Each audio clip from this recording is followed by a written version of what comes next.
TAOM proudly introduces the first pure snooker chalk in the world. No more miscues. Only clean contacts. Maximum control. Pure perfection. The game has changed. TAOM. Future. Innovation. Revolution. Looking for the perfect product for the entire family? With so many products to choose from, the only difficult decision would be deciding on the right one. He wants a pool table, but she only has eyes for fashionable furniture. Here's the perfect compromise. He's looking for something special for his man cave. And them for their studio. Find your brand new home entertainment products right here at United King of Pool. United King of Pool, the player's choice.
Give me a thumbs up when you guys are ready.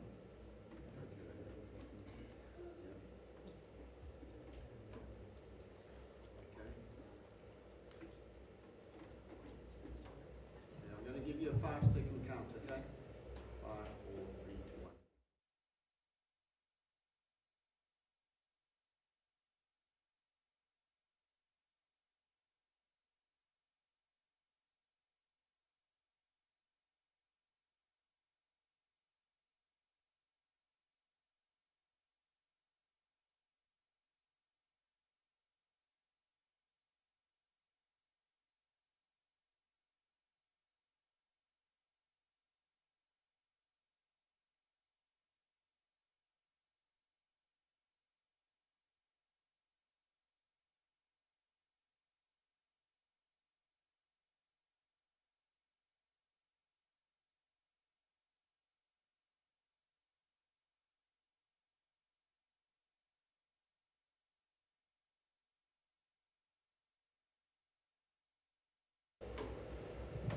A very good afternoon and a warm welcome to all viewers around South Africa and the world at large.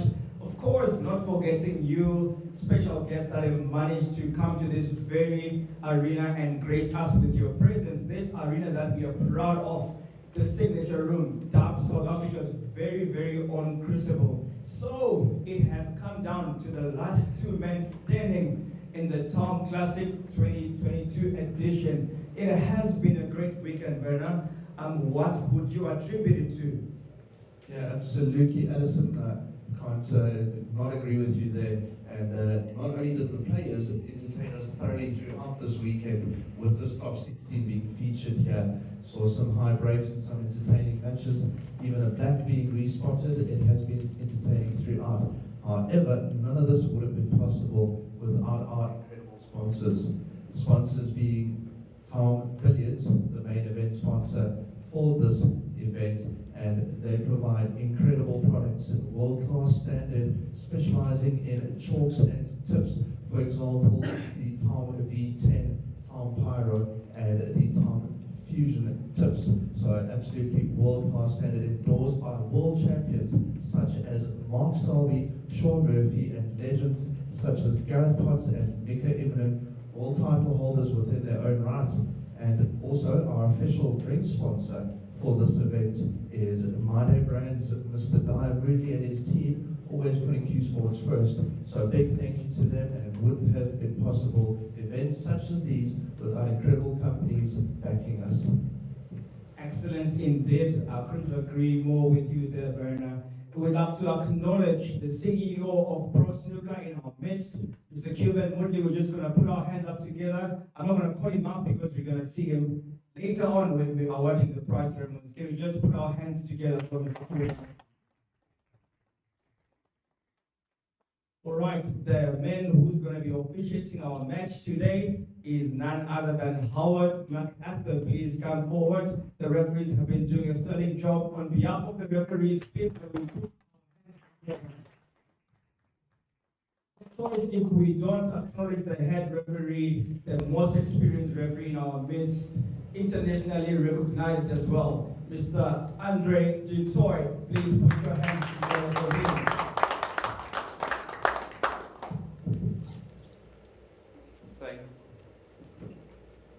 Thank you, Alison, for introducing these two gentlemen standing here behind us. And without any further ado, it is the two men of the moment. I'd like to introduce the first, the number 2 seeded coming into this event.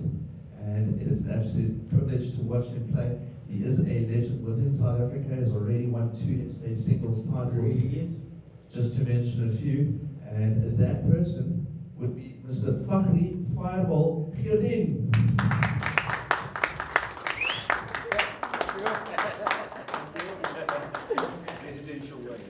Welcome. So today, number 2 seed gets to play number 1 seed. Numbers do not ever lie. Number 1 versus number 2 today. Welcome to the assassin, Charles Young.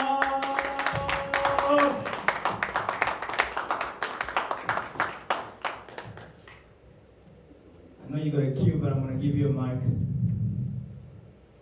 Yeah, while you standing there, Mr. Shalyong, I'd like to ask you a question as well.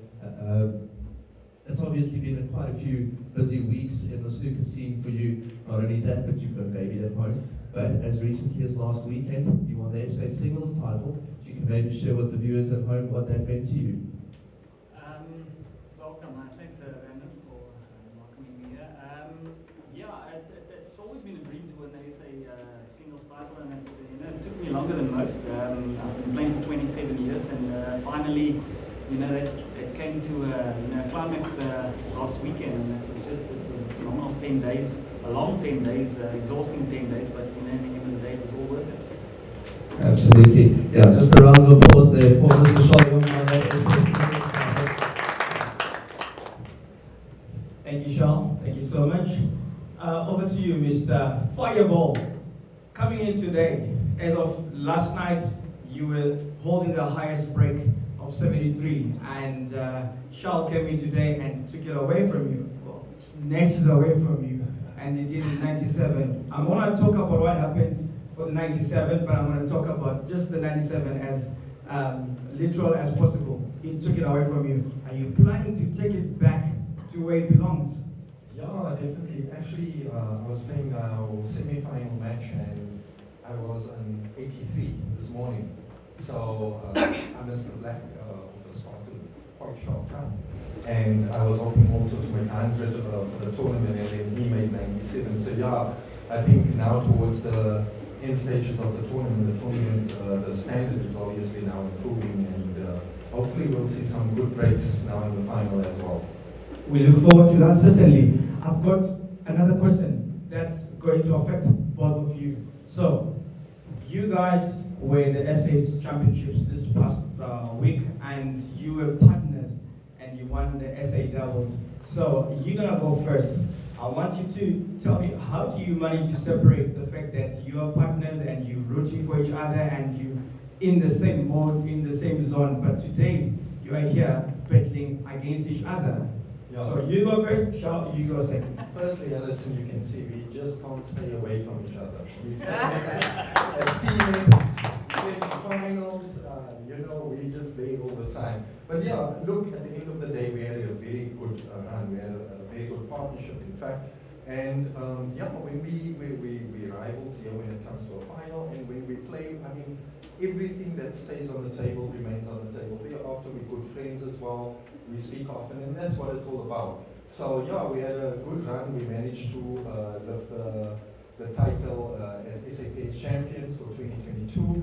So that was very exciting, and I mean, Charles won the singles as well. So yeah, it was a good run, and yeah, I think hopefully we'll take many more PS titles thereafter. Yeah, I can't add much more. You know, as you guys can see, Fakhri is the longboarder. I'm the safety player, so it was a perfect partnership. Big thank you to both of these gentlemen. They are going to entertain us in this final. Without any further ado, I know you're all anticipating the great final, so let's get started. I'll pass over to our match officials just to get us underway. Thanks everyone, enjoy the show.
And there we go, ladies and gents. A warm welcome to all of you, and thank you for joining us as we had the introduction. This is the TAOM Classic final. Mr. Charles Jonk, seeded number 1, coming into the event, against seeded number 2, Mr. Fakhri Girdin. Charles off to a blinder. He is already on 5 points in this frame, putting a nice pink. Joining me in commentary as well, got Mr. Alison Sabanda. Thanks, Alison, joining us. Lovely, Werner. Always good doing commentary with you. It's been a lovely weekend. Well, and we couldn't ask for a better final. Number 1 and number 2 seed knocking each other out.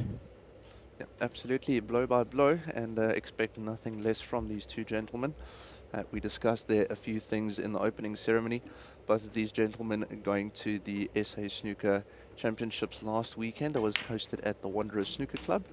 Both of these gentlemen are doing really well, and ended up Charles winning the SA singles title, and the two of them together winning the SA doubles title.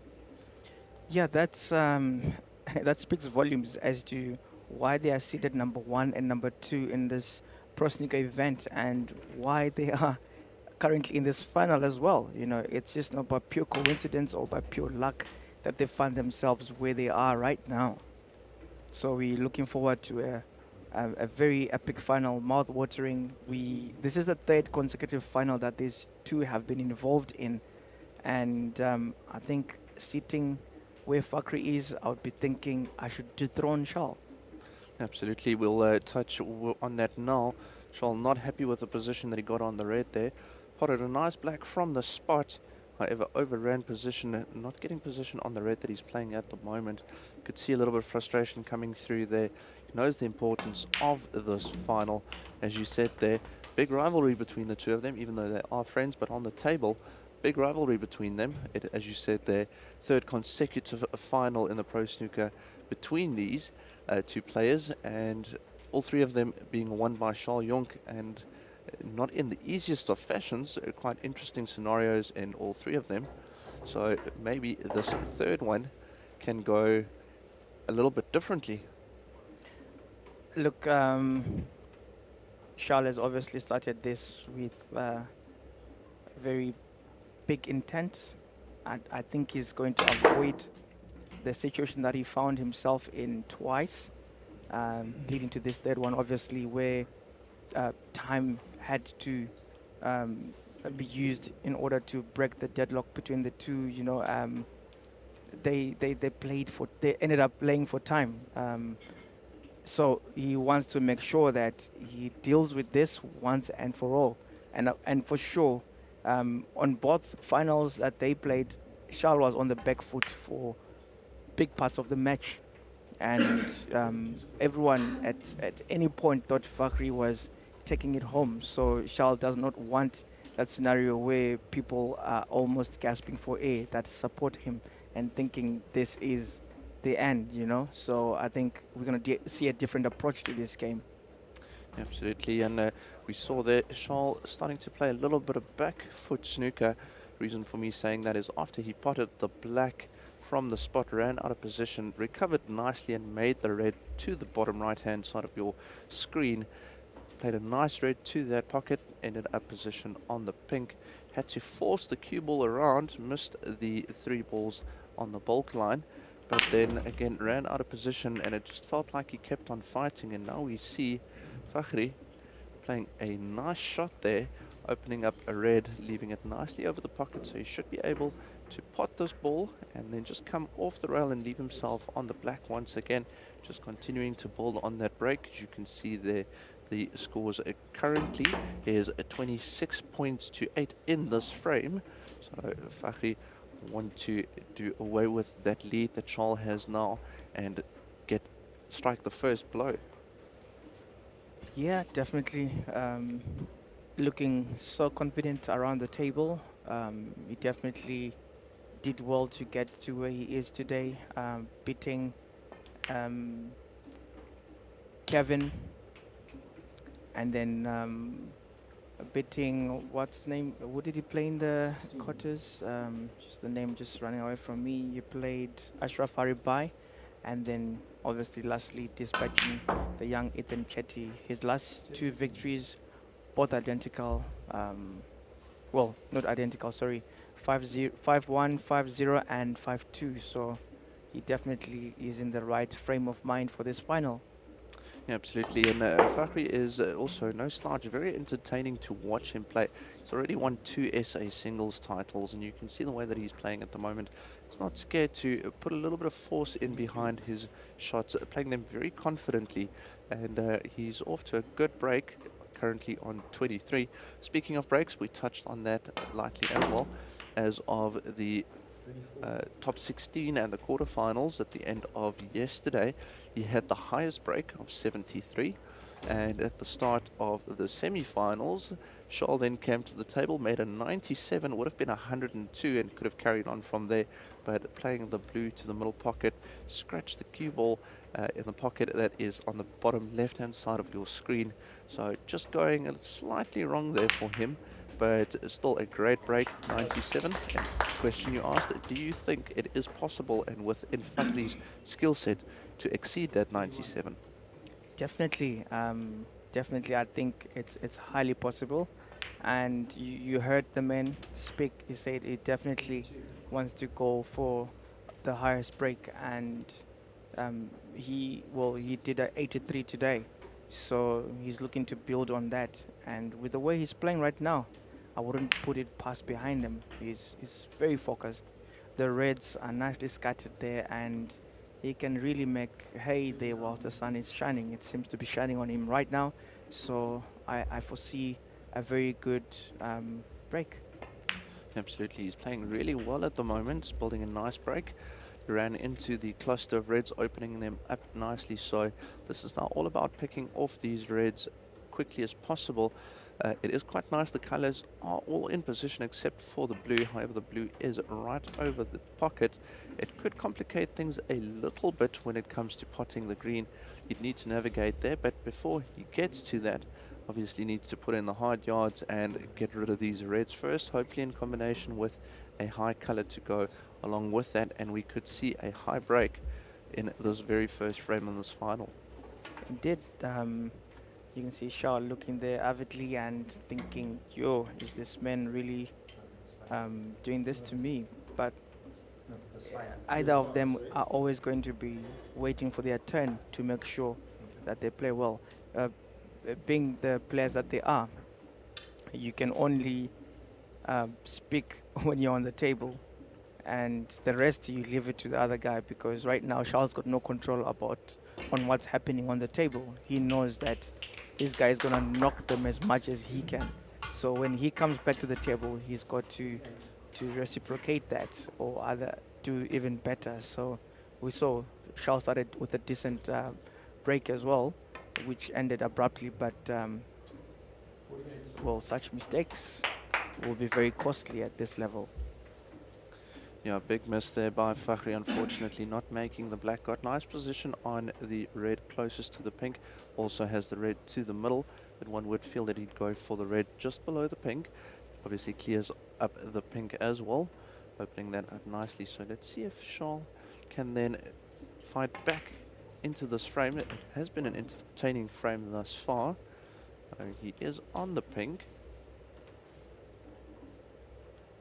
Set exceptionally well onto that pink, and you'd obviously fancy him to play the pink into this bottom right corner pocket and set himself up for probably a red into the one of the middle pockets when he comes back, depending on how he's going to manage his white. But he should be in excellent positions here, or he's going to go back to the very same bottom right pocket and then come back with the black. Yeah, that's always the nice thing of leaving yourself with a few options. Can't set yourself a set plan going into these frames and dealing with the balls. You can see he is going for the middle pocket here, but could very well have gone for the one that you mentioned. Nicely dispatched to the middle pocket, again leaving himself on the pink. So don't foresee any problems here for Charles. It has been a back and forth first frame, but very skillful from both of them thus far. You can tell that this is by no means no fluke for them to be there, and he also has a costly mistake, just like what Fakhri did with the black a few moments ago. He's done it with the pink, where you think he's gonna bury it. You can see the frustration on him right now. Nice shot being played there by Fakhri. Wants to pass the red, the brown. Doesn't. He wanted to get onto the blue just to get the blue back on its spot and use the angles just to get back position on the red. Does at least have the black, but how's his position? There goes the cue ball as well, so 4 points there to Charles. So a lot of back and forth in this frame. Fortune for both.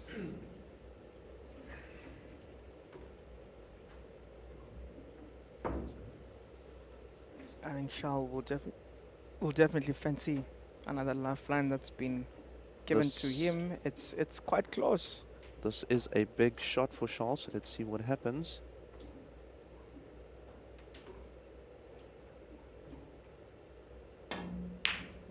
Great shot being played there by Charles at distance. Absolutely. Dispatches that red with confidence. That was a massive shot for him, because if he did not make that shot, then chances are Fakhri would have had an opportunity to then wrap up this frame. He'll obviously look at sorting out that blue. That's the opportunity that he got. And yeah, down to the color balls. The blue is in its perfect position. And again, not happy with the position, Charles. Wanted to come out a little bit more. It lacked a bit of pace. You'd have loved for it to come back more and have a good angle for that yellow. Fortunately now doesn't have to do too much with the cue ball. More importantly, needs to make the pot. Cue ball. Oh, very close once again, but again, leaving himself very tough on the green here.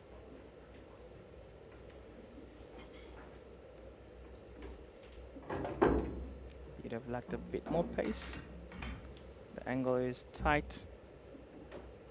See if he makes this green.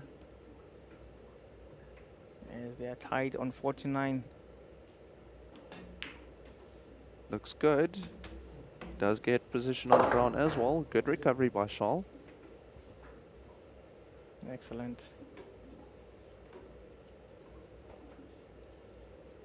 Once again, there is no room for mistakes here. Absolutely no room for mistakes.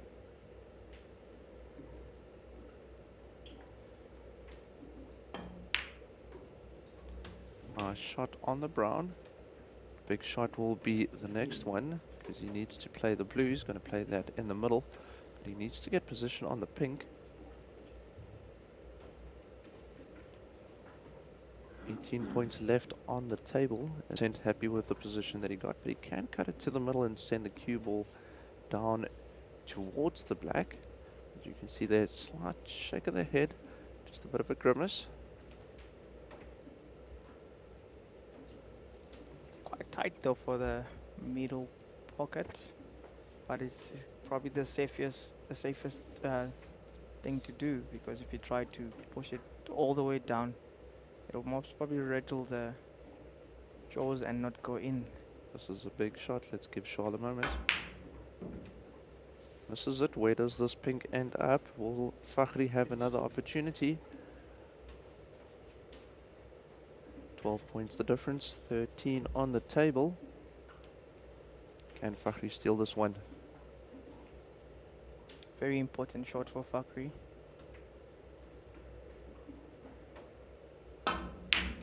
Great shot being played there by Fakhri. How's his position on this black? Not ideal. Can play it to the middle, can play it to the top. Will he try and leave it safe rather? Let's see how brave Fakhri's feeling. Very brave. I think he'll try and put it in that middle. Let's go for the kill. Does not make it. It is cuttable to the middle pocket. Does this frame go down to the wire? Definitely does.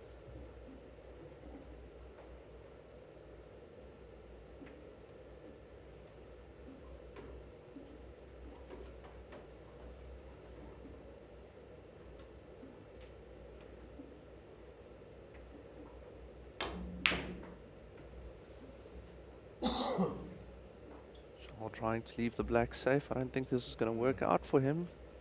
Does leave Fakhri with a fine cut to the corner pocket. Again, seeing Fakhri go for the shot, because the cue ball will go back to the top of the table. Chances are the black will not be hanging over the pocket. If it rattles and comes out, then Fakhri should be safe. Let's see.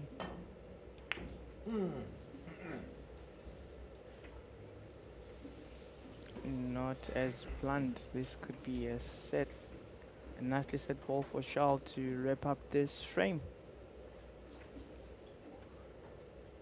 Not the easiest, but definitely doable.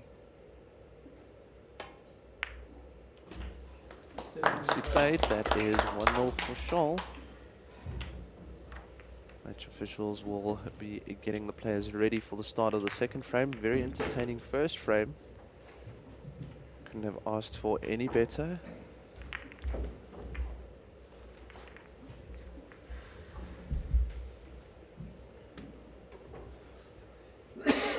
As we can see the match official just getting the balls racked and ready. Yeah, I know, very entertaining first frame. Didn't take long to finish.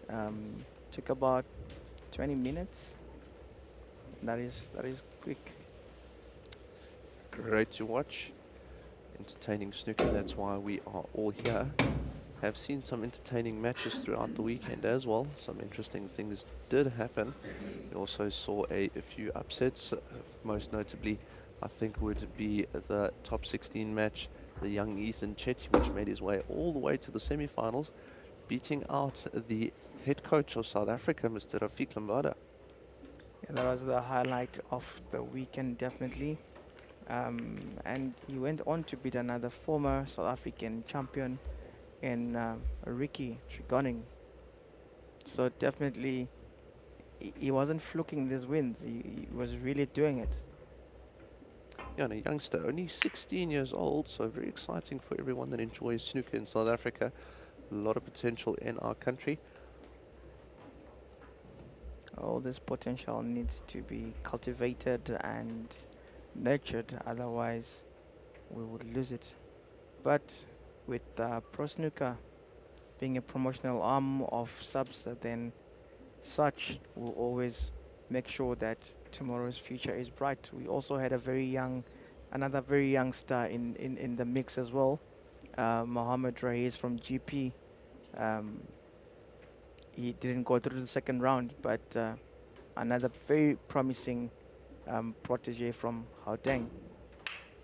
And as we see the players now, where's that cue ball? Ooh, very close to that top right corner pocket. A little bit of fortune there for Charles.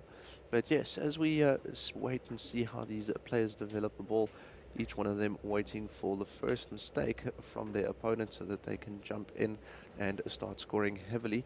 Let's quickly discuss how the players actually reach these events.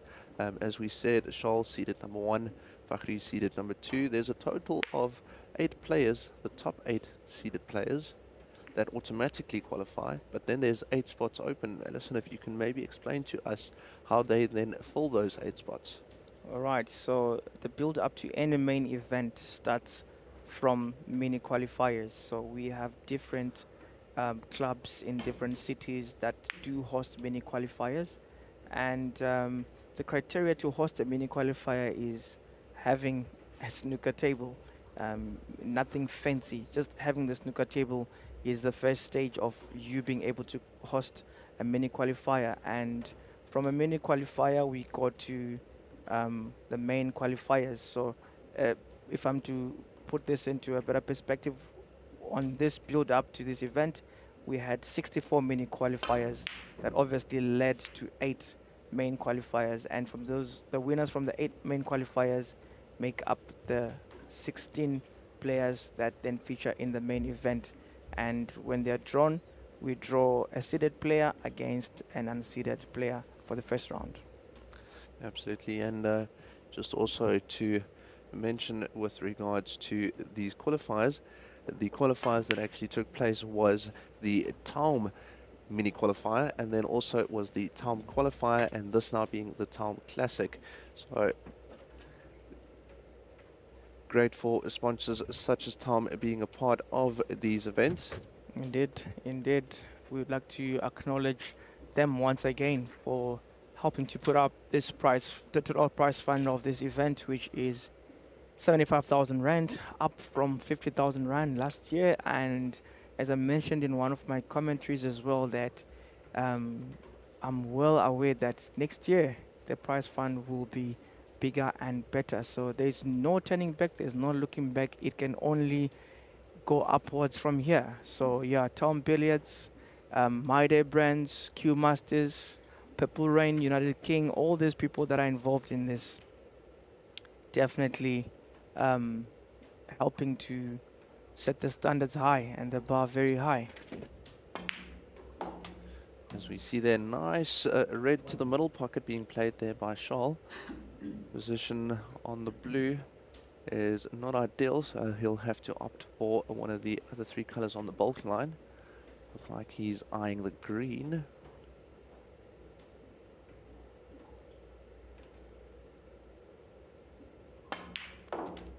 Nicely played, draws it back for the red to the middle. Just a little bit short on position. See a highlight of that shot. You can see how down low he is playing on that cue ball just to get the reaction that he wanted, but not great in terms of position. He is going to send the cue ball towards the reds, but position on the next color will be tricky. Does come back up for the blue. It's also now a great privilege for me, and also join us in the commentary booth. Mr. Rafiq Lambada is also the South African national head coach. He'll be joining us in commentary. Mr. Rafiq Lambada, welcome. Thank you. Good afternoon to all our viewers. Welcome to the TAOM Challenge. An exciting match. An exciting match. They always, come to the fore. The top players always come to the fore. It was an exciting weekend. And this is the end result. These two players, Shalmus in the blue there. I think he just snatched at it a bit too much. A good chance for Fakhri to climb in now. Yeah, absolutely. And how entertaining was that first frame as well? Yes. It was back and forth. It was high breaks being constructed by both the players. Then looked like one was going to clear up, then an unforced error, and it went both ways. A little bit of nerves, but they should settle in shortly. Yeah, normally after the second frame, they settle down and start producing the goods. Both proficient break boulders, so we're in for some good snooker this afternoon. Absolutely, and see their golden opportunity here for Fakhri. The main concern here for him would just be to maintain position on the color. Looks like he does have position on the black. Yeah, he's got a fine cut, but it's too risky. He would play the green and sort of lay up behind one of the ball colors now. Does so, tries and leaves the cue ball as close as possible to that bottom rail, also just then limiting the options that Charles has with that cue ball. Just coming off slightly a bit too much to Fakhri's liking, but opportunity here, even though it is a tough one for Charles. Played it safe. What makes it even more exciting is that they won the Pairs Championship last week, and in doing so, they've started to understand one another's games even. It's very, very hard to play your doubles partner safe. Oh, what a pot from Fakhri there. Great cut, Shot but that cue ball needs to slow down. Yep. I think it should. Pretty good there. Also the way that he played that shot, it's not just about making the red, is he sent the cue ball back into bulk. So if he did miss it, then Correct. at least he wouldn't have left Charles on with anything easy. Yeah. But yellow almost making its way to the corner pocket, but hiding behind the brown, cutting off some of the balls in view for Charles.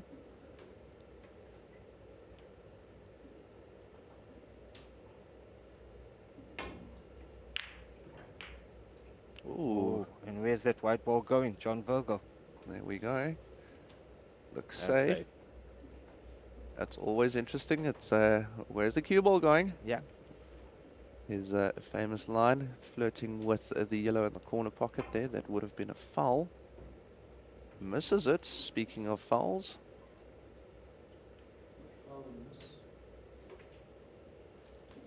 Yeah.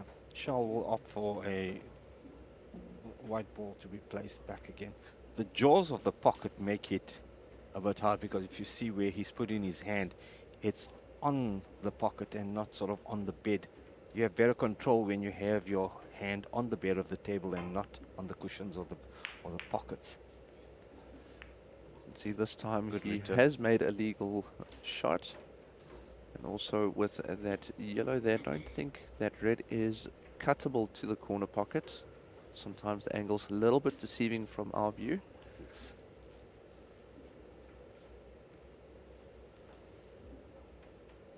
But Mr. Rafik Lambada, as from a perspective of the South African national head coach, you can just see that the amount of time that these players, no, it does pass the yellow.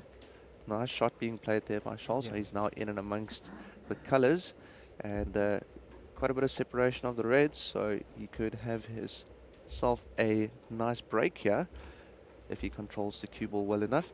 But back to my question, from a perspective of a head coach, you can clearly see the amount of work that both of these players have put in throughout their careers. 100%. The difference is that these snooker players work as well. Our professionals overseas, it is a full-time job.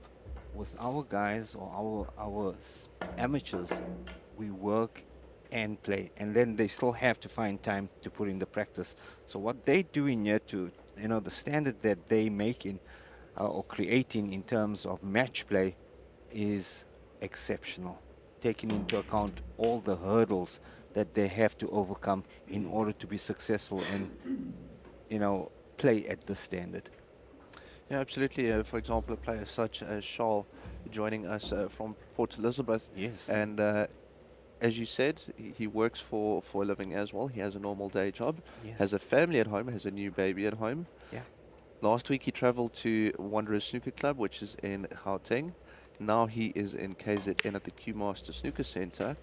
He's traveling all over the show. It has been a busy while in snooker, but yet he maintains his family life, his work life, and his snooker, and also gets the time to put in on the table. Correct. We've got to take our hats off to these guys.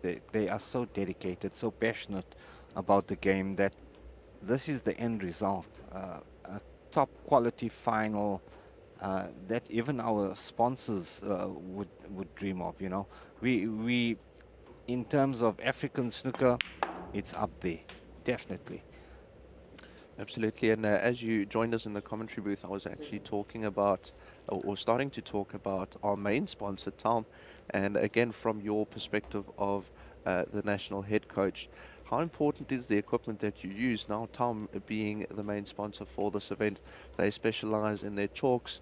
If I can maybe bring up an example, how many times have you seen on a table the chalk dust lying on the table? However, if you grab a block of TAOM chalk, not very often that you actually see any dust on the table. The chalk stays where it belongs, and that's on the tip. That is correct. What I love about him, any one of them, the Pyro, the V2, the V10, the Soft, it is such a clean chalk. Incidentally, when I coach privately, some of my students look at my chalk that I use, because I use TAOM only. It's I think for the last 5 years I've been using TAOM, and it's been a revelation. There is, for me, and the top 16 in the country, I think there's only 1 or 2 players that are still using the old master chalk. The rest have all gone over to TAOM. And V10 been an amalgamation of the V2, Soft, and Pyro. The TAOM manufacturers hit it on the spot. Absolutely, and also a very important thing is if that chalk comes off and it ends up on the ball, and now all of a sudden you're playing that ball, big miss there by Charles. We'll touch base with that just to come to a conclusion on the chalk. If that chalk comes off on the ball and you play that ball and the point of contact in between that there is a little bit of chalk, that results in a kick, and that's detrimental and basically any snooker player's worst nightmare. The TAOM doesn't actually leave any marks on the ball. Your master and all the other chalks, that was the common problem. If both players are using TAOM, it doesn't mark the balls. So that you know, how can I say, the kick, the problem of the kick is then reduced or eliminated totally if both players are using TAOM. Yeah, so just incredible range of products that they do offer. They specialize in tips as well, amongst them Yeah. the TAOM Fusion tips, again, incredible tips, was part of the 9-ball tour, and players were grabbing at their Fusion tips as soon as they realized that they were in the country. 'Cause it's just a Even their level- break and jump tips, exceptional. TAOM has set the bar, and I think slowly the other manufacturers are sitting up and taking notice, but they are bounds and, you know, leaps and bounds ahead of the competition. That's why they're so successful. On the Pro Tour, it's almost at 70% of usage in terms of professionals using TAOM, and this is all across all cue sports: 9-ball, 8-ball, black ball, snooker, you name it. Even carom, the guys are starting to use TAOM. Nice cut shot being played there, cutting back that red to the corner pocket.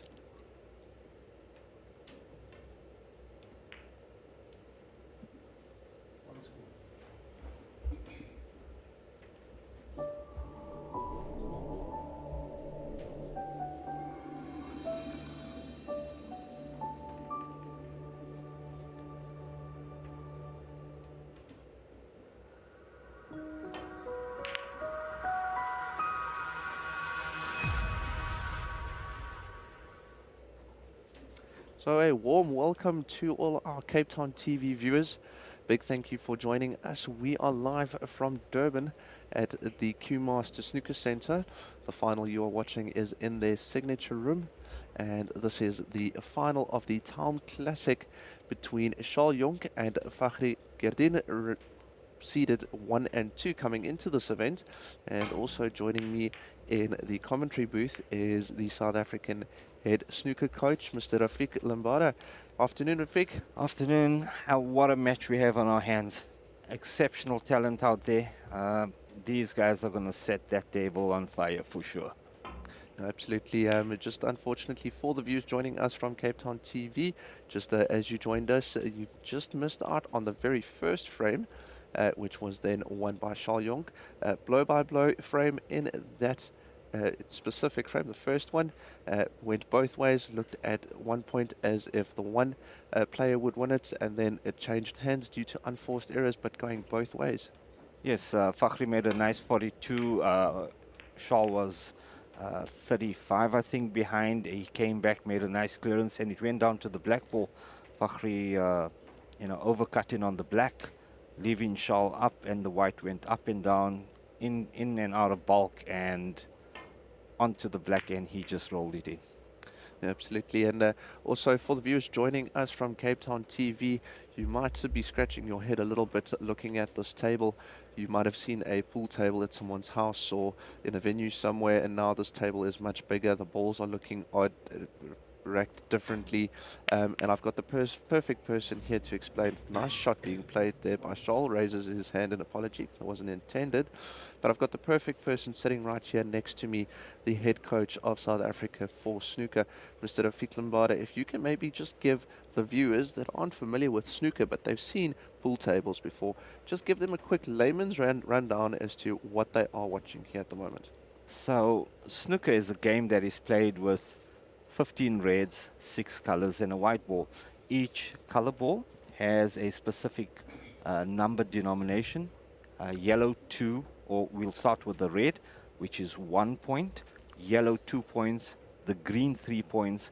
The brown, which Charles is currently looking at, is 4 points. The blue 5. The pink 6. And the black 7. So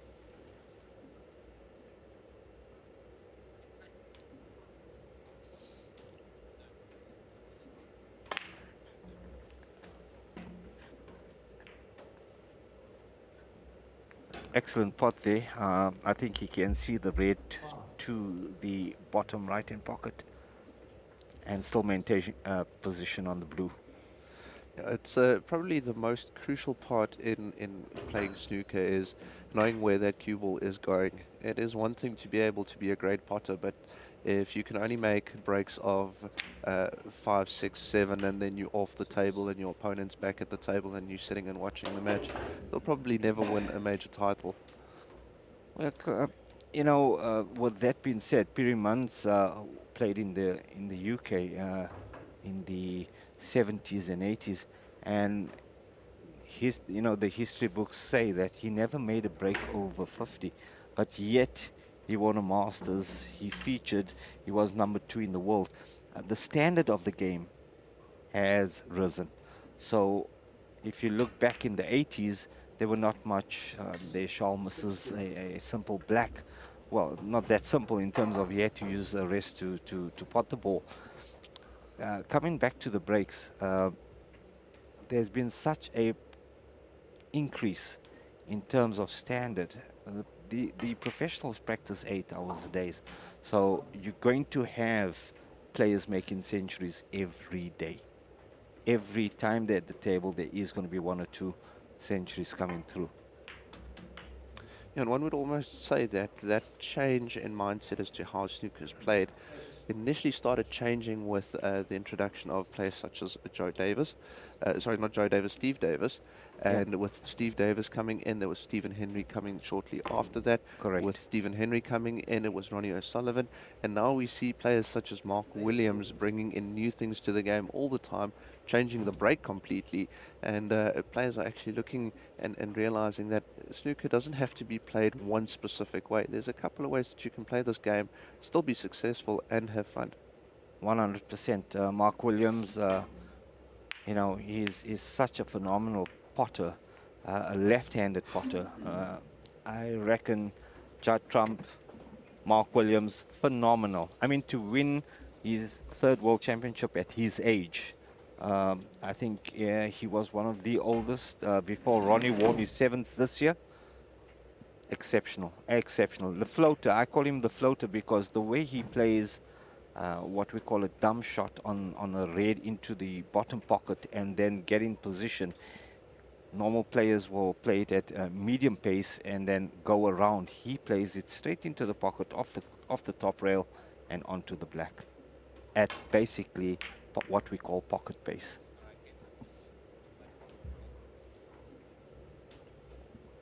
Right, so just also for the viewers joining us from Cape Town TV, a warm welcome to you.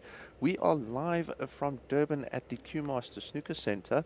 This is the signature room, and you are watching the final between seeded number 1 and 2, Charles Jonk and Fakhri Girdin. You haven't missed much. It's only 1 frame that you have missed. That was won by Charles Jonk. He is seeded number 1 coming into this event, and Fakhri Girdin is seeded number 2. And you are watching frame number 2. The points currently 30 points for Charles, 10 points for Fakhri. Charles leading 1 frame to 0. Joining me in commentary as well, South African head coach, Mr. Rafik Lambada. Mr. Rafik, we have been chatting for a little bit of a while now, but if you maybe just want to say hello to all of the viewers joining us from Cape Town TV as well. Yes, good afternoon to everybody from a wet and rainy Durban. It's an exciting final. Both players involved in a tense second frame with a lot of safety. There's a big safety battle happening here. Fakhri just running out of position. I don't know from our position if he can see it. Yes, he's going down. He can see that green ball into the center pocket. So nice control, just brings it down slightly for position on the red. So Mr. Lambada, both of these players highly distinguished. Fakhri has already won 2 SA singles titles. Charles won his first one as recently as last weekend, the SA singles title. So he's very proud about that. So 2 distinguished players, but also interesting for the viewers as well. There's a bit of a dynamic between them. They are doubles partners, and they've also won the SA doubles championships last weekend as well. Yes, what makes it so interesting and what's going to sort of give this match an added boost is that they both know one another's safety game. So it's going to be very, very hard, as we were speaking earlier. If you know your your doubles partner's safety game. To put him into a difficult shot is going to be a bit of a mission, because both you know my game, I know your game. So they've got to come up with something new. So that's an added dynamic to this final this week. Absolutely a big miss there by Fakhri, rattling the red into the corner pocket.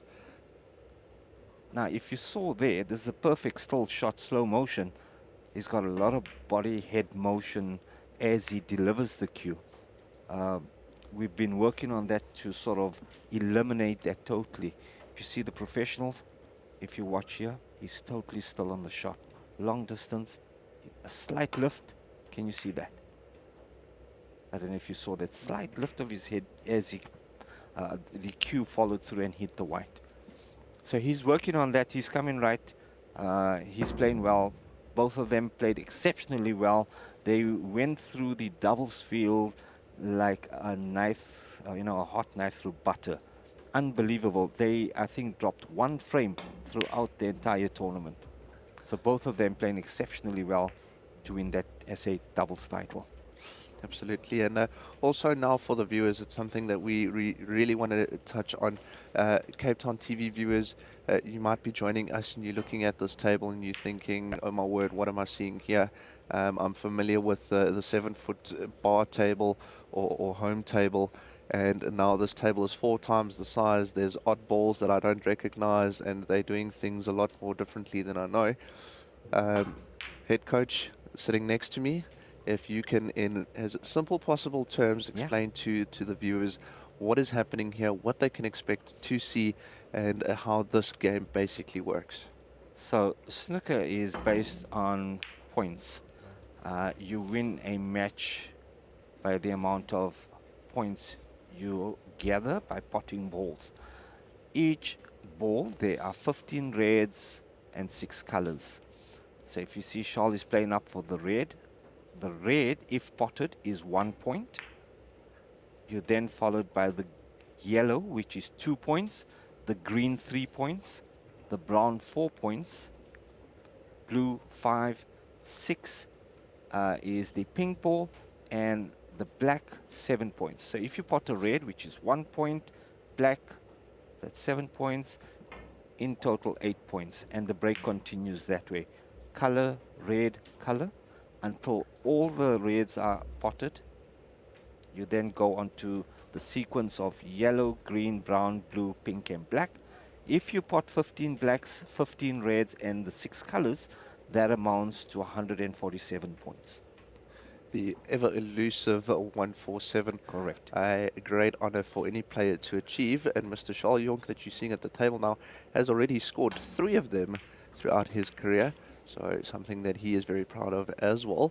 But an unforced error there by Fakhri, leading to that red being potted by Charles. He played the red off the cushion because of a safety that Charles played, and unfortunately left the red over the pocket.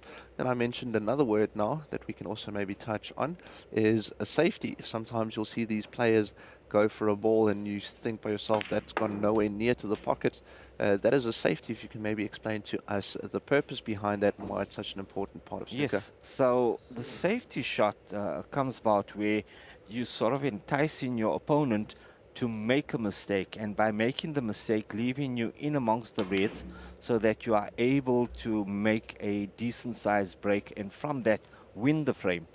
So here we see Shaw playing an excellent safety shot, put in that white ball behind the pink, and Fakhri raising the butt end of his cue to swerve, and a lovely contact there, and if it rolls perfect behind the yellow. Excellent return safety from Fakhri Khirdin, and you see that swerve. He's got that ball nicely behind the yellow. So a nice response there by Fakhri, and returning to the table, as you can see Fakhri now correctly with a shot that he can cut this red, and also this is a twofold shot, because if he misses this red, he'll send the cue ball to the other end of the table if he can avoid the, oh no, rather opted just to play it down, didn't go for the cut. I would have done the same. Played the safety shot a bit softer and sort of pulled it behind the brown. These tables are extremely fast, and the reason for that is the cloth that is used on here is the same as the one that is used at the Professional World Billiards and Snooker Championship, the WST, on the WST tour. So Strache number 10, it's an exceptionally fast cloth. The balls are basically, you know, last week at the Wanderers, one of the players came to me and said, it's like playing on ice. The balls just roll and roll and roll. Absolutely, and this is a pro snooker promotion, and the main idea behind what pro snooker is trying to achieve is taking South African snooker players, trying to create an environment for them that matches the international standard as closely as possible. For example, the table that they're playing on is a steel block table. The balls they're playing with is Aramis G1s. The cloth, as you mentioned, there's Strache number 10. It is as close as possible as to something that you would find in a World Championship final. Correct, 100%. I had the opportunity to visit Doha last month and was at the IBSF World Snooker Championships, and the conditions there as well weren't as good as this. They're using normal tournament cloth instead of number 10, so it's sort of one lower, not as fast as this. This is, our guys are lucky to have this type of conditions to play snooker. And you can see it's, you know, the viewers might see, the viewers might see this as you know, no one's spotting any balls, but it's a tactical battle going on right now at the moment, where each one is trying to outdo the other and force one of them to make a mistake. Absolutely, and excellent pot there by Fakhri into the center. Great shot. White ball must just hold up. Great shot to the middle. It does have the green to the middle pocket as well. But it needs to bear in mind, as you mentioned to us a little bit earlier, the next ball that he would need to play, if he does make this green, since there's no more reds left, would be the yellow. So this is everything that's so important about snooker, is always thinking about, what am I playing next? Where do I need to leave my cue ball to play the next ball?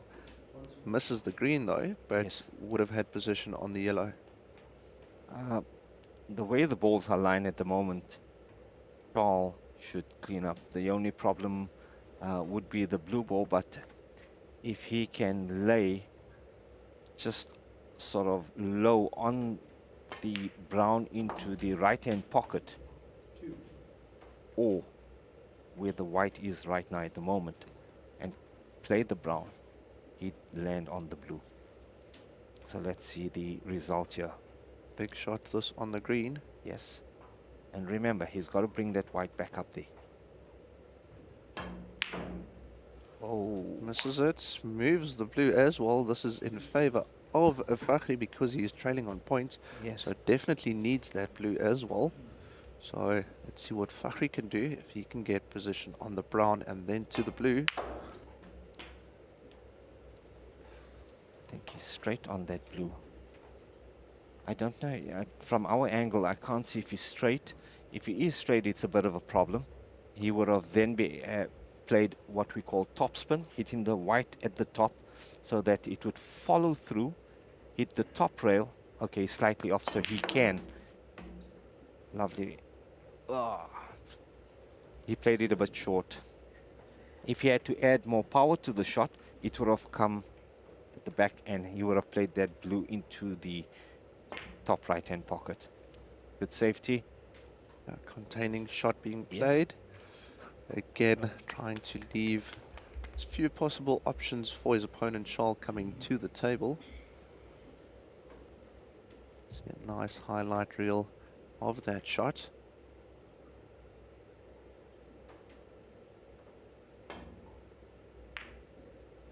An excellent shot by Charles. Again, it's not necessarily about making the flashy shots and going for a ridiculous double, knowing that chances are on these tables, because these pockets are so tight, if you try and do something flashy, it's going to go wrong. You're going to leave your opponent on something. Rather, as I said, just try and contain them and leave them. If you leave them with anything, make sure that it's difficult. Where is that white going? Looks I'd safe. say. Yes, you know, as coaches, we always say it's chess with balls. On a normal chess board, you have pieces and you maneuver in them in order for your opponent to make a mistake so that you can clear the board. In this instance, you maneuver in the balls around so that they make a mistake, you pot them, you clear up, and you win the frame.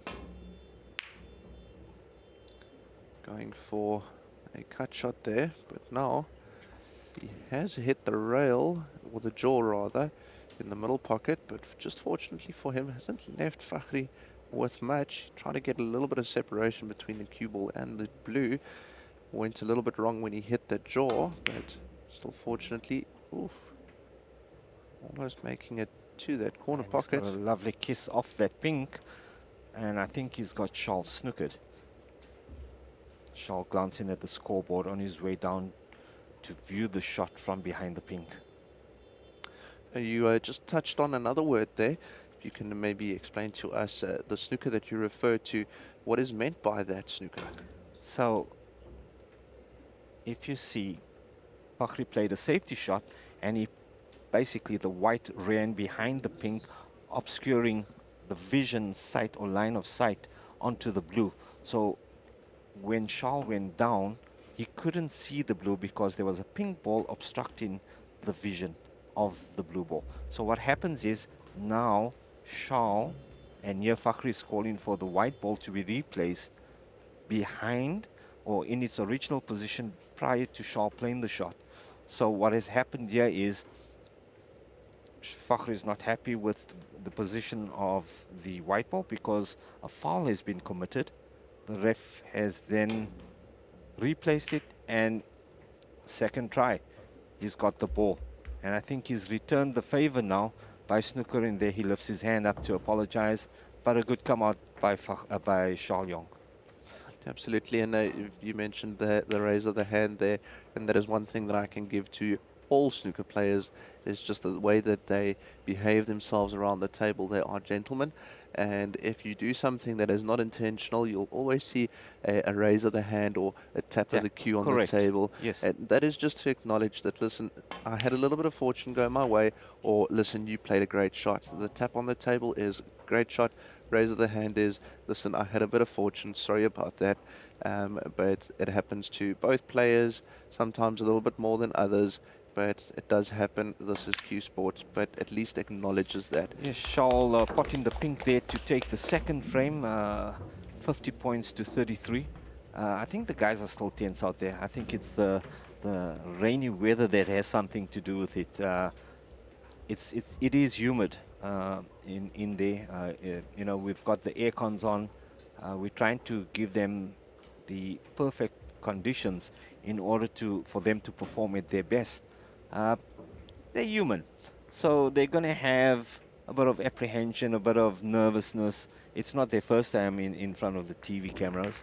So both of them have international exposure, having featured overseas, having played overseas in a TV environment. So they'll settle down. They will settle down.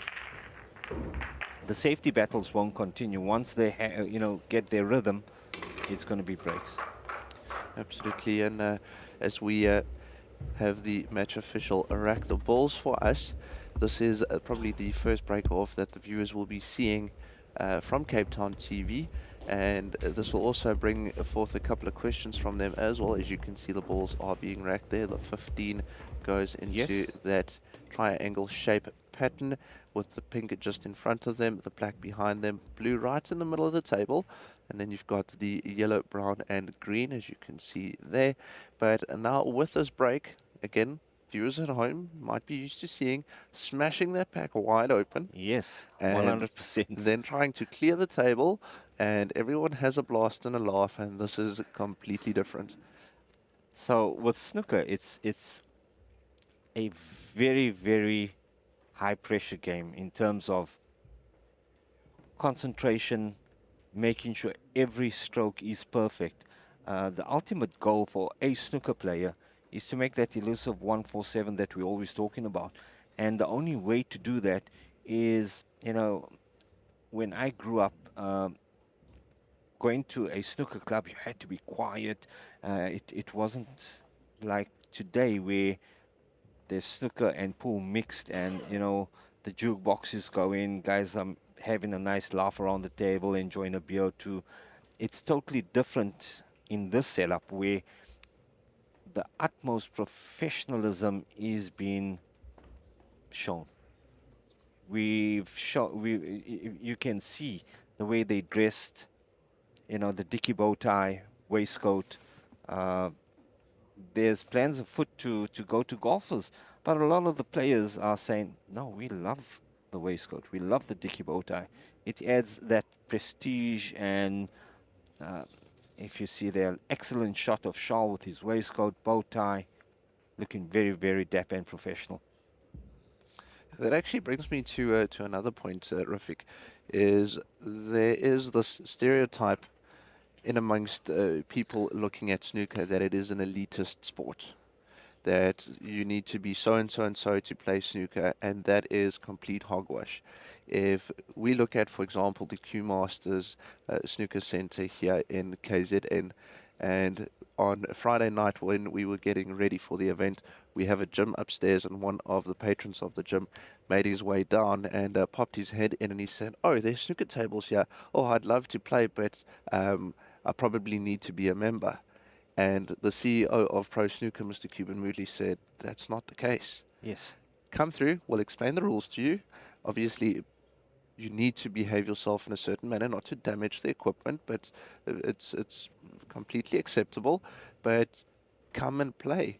Yes. Anyone can come and play. And this is what's so great about this TAOM Classic, for example.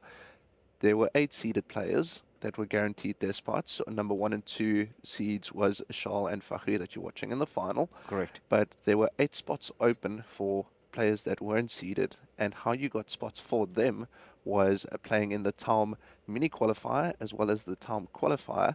And if you win a TAOM mini qualifier, that gets you a spot in the TAOM qualifier. And if you win that, there's a total of 8 of them.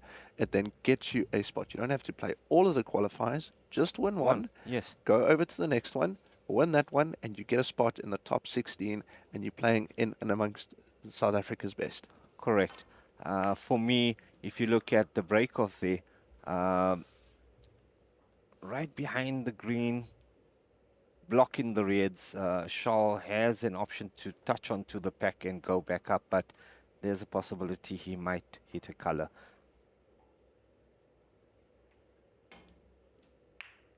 Successfully negotiated. Nicely played. Yes. So as you were saying about the qualifiers, one of the qualifiers for me and a good friend of mine who's qualified from Soweto, Tami Jabavu. We don't see snooker in the townships, and plans are afoot. It's part of being the national head coach. We are, how could I say, in preparation to break through into your communities which never ever played snooker before, and Soweto being one of them. There's quite a few prospects coming through.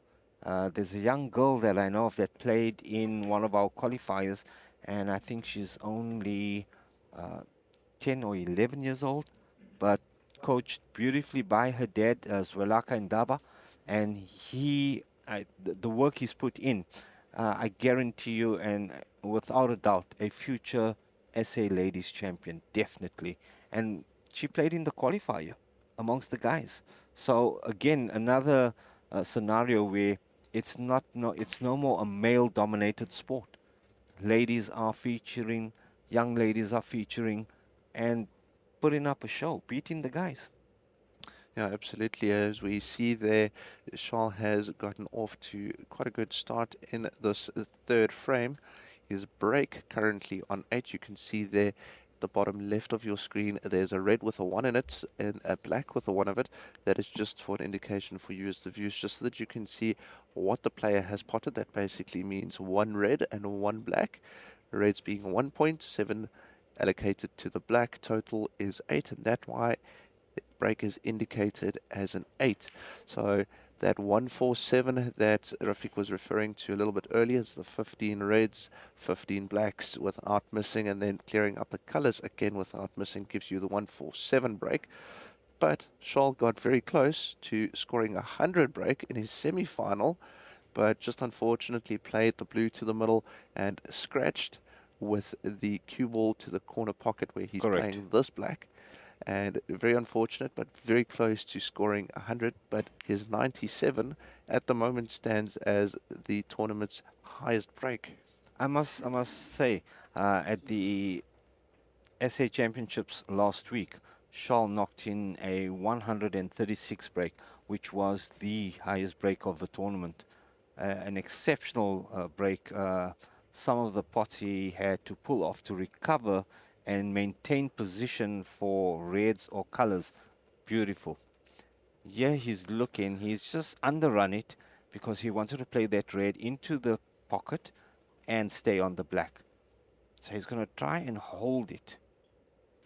Unless he screws back. He's screwing back. Yes, slide screw back on the black. That's it. And for a lot of the viewers, if you actually stand by these tables, you'll realize the size of them. So this could, to a novice, look like a difficult shot, and I'm not saying that it's easy, but because the black is on its spot, these players have played this shot hundreds and thousands of times in their careers. Makes it, runs into the cluster of reds, and he's on to the next red. Yes. The way the reds are situated, they're in the center, they're slightly open. He's going to have to play a few more cannons in order to open those reds up, but this looking like a century plus. At the moment, the way I look at it, there's a century on here. Absolutely. His break is already on 24. And very important about that break is not only the points that you are scoring, it's the frustration that's building in your opponent, because what is he doing? You can see Fakhri there sitting in the background. All that he can do is sit and watch as you have fun and you scoring your break, and there's absolutely nothing he can do. So it's also a psychological impact that that break has on your opponent. 100%.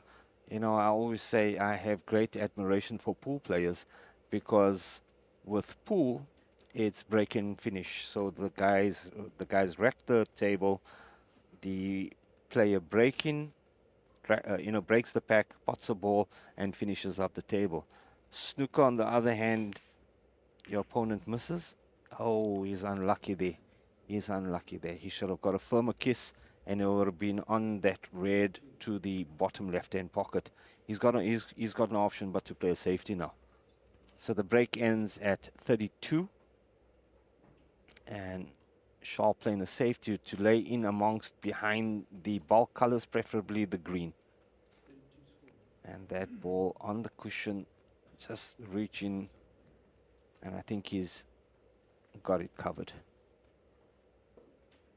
Yeah, so as you mentioned then, as well as for the viewers that watched the break-off as well, you saw them just touching the reds and running the cue ball around the table just to get it back to the top of the table behind those three colors would be ideal.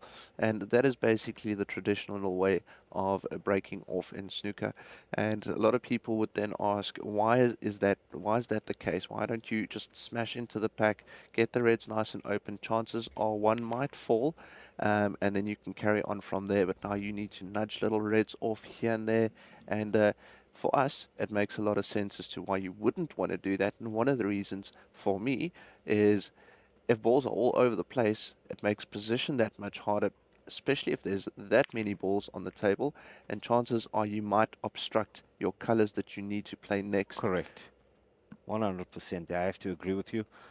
In this way, where for example, if you're making a break and your color balls are on their spots, it's easier to pot reds and then the color nominated with the color going back on its spots, making it easier for the next shot after a red has been potted.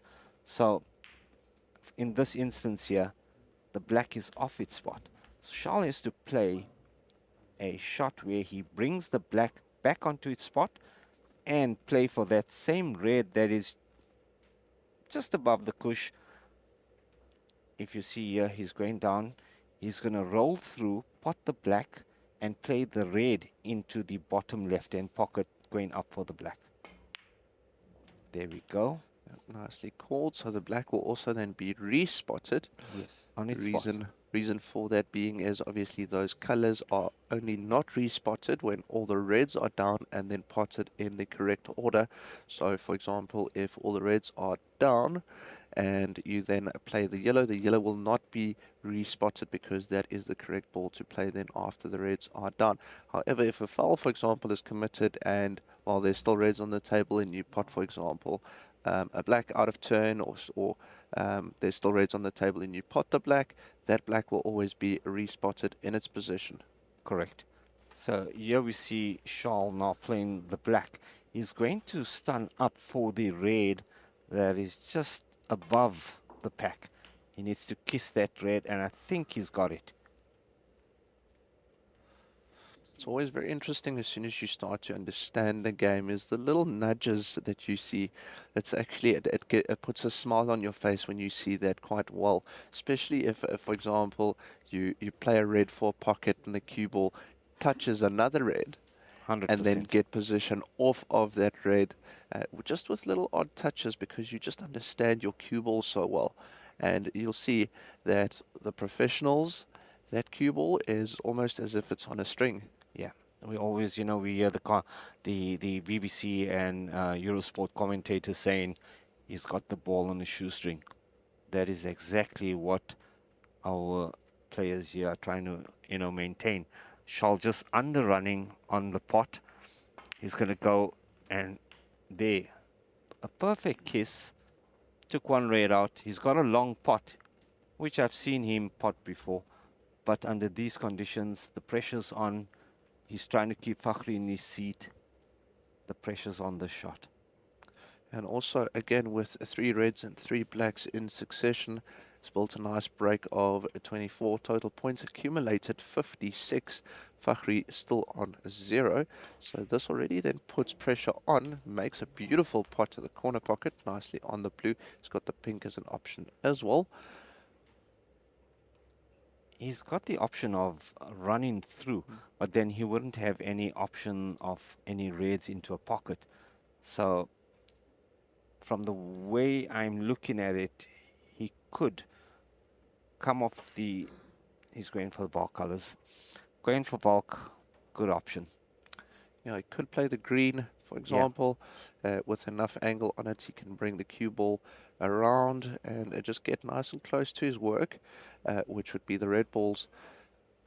He'll play specifically for the loose red that's away from that main group of 6 reds. Changed his mind again, which is completely valid. As I've discussed in commentary as well, you do obviously approach your shot and the coming shots in a specific manner, but it doesn't always go according to plan. But that's also what sets you apart, an average player against a good player. Yes. Good player is always able to just adjust that plan if things don't go according to plan. And as you said, the break, 130s break that Charles made, had to play a couple of recovery shots.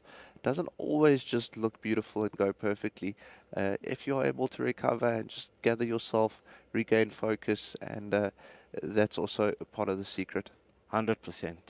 And here we see Charles playing for that loose red that I referred to and missing it. These pockets are very, very tight. They set to a template. The openings of the pockets are about 85 mil. So the size of a snooker ball is 52.2. So there's not much room for error. Lovely safety. He can see the red, but that pink is making it slightly difficult.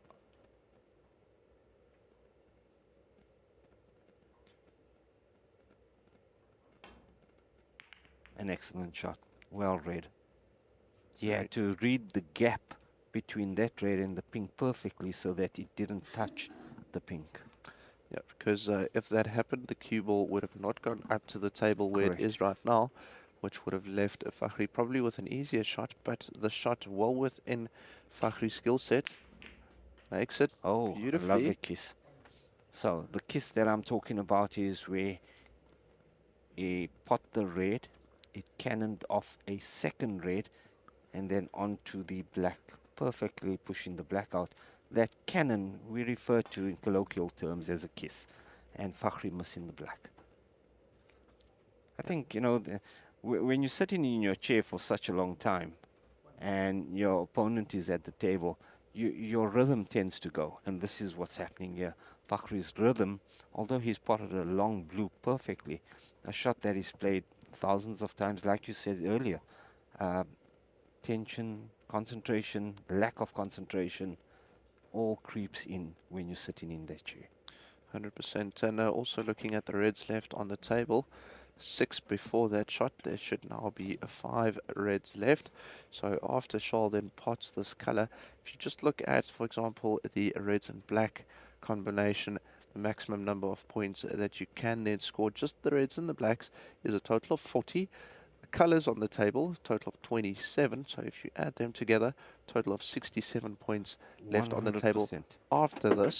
After this color is played, blue being 5 points, makes it so score currently is on 69. 67 left on the table, which already now means that Fakhri would need to force Charles into a foul for him to pull this frame back. And in essence, this should now be 3-0, unless Fakhri can get an opportunity back at the table. But if Charles continues to build on this break, chances are we'll probably see Fakhri concede. Yeah. If he had a bit more points on the table, if he hadn't missed the black, he would have played to pot red, black, and then snooker on the last red, so that he'd have possibly a free ball, and in that way get back into the frame. In this instance, you've rightfully said it's frame over.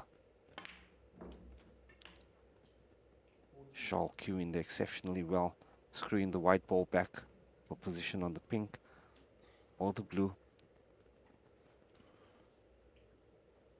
He's got the option of playing the pink and laying down for the red near the pocket, or the one nearest to the pink. So his options are open. It's going down for the one near the pocket. Nice cannon there. And you see him looking at that shot. So on 83 at the moment, break is on 20. So can't see Fakhri trying to fight his way back into this frame.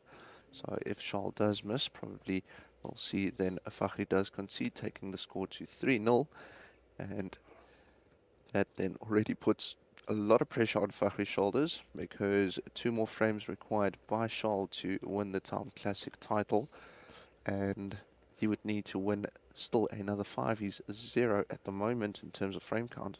Yes, but it's not, you know, how could I say, not achievable. It's achievable.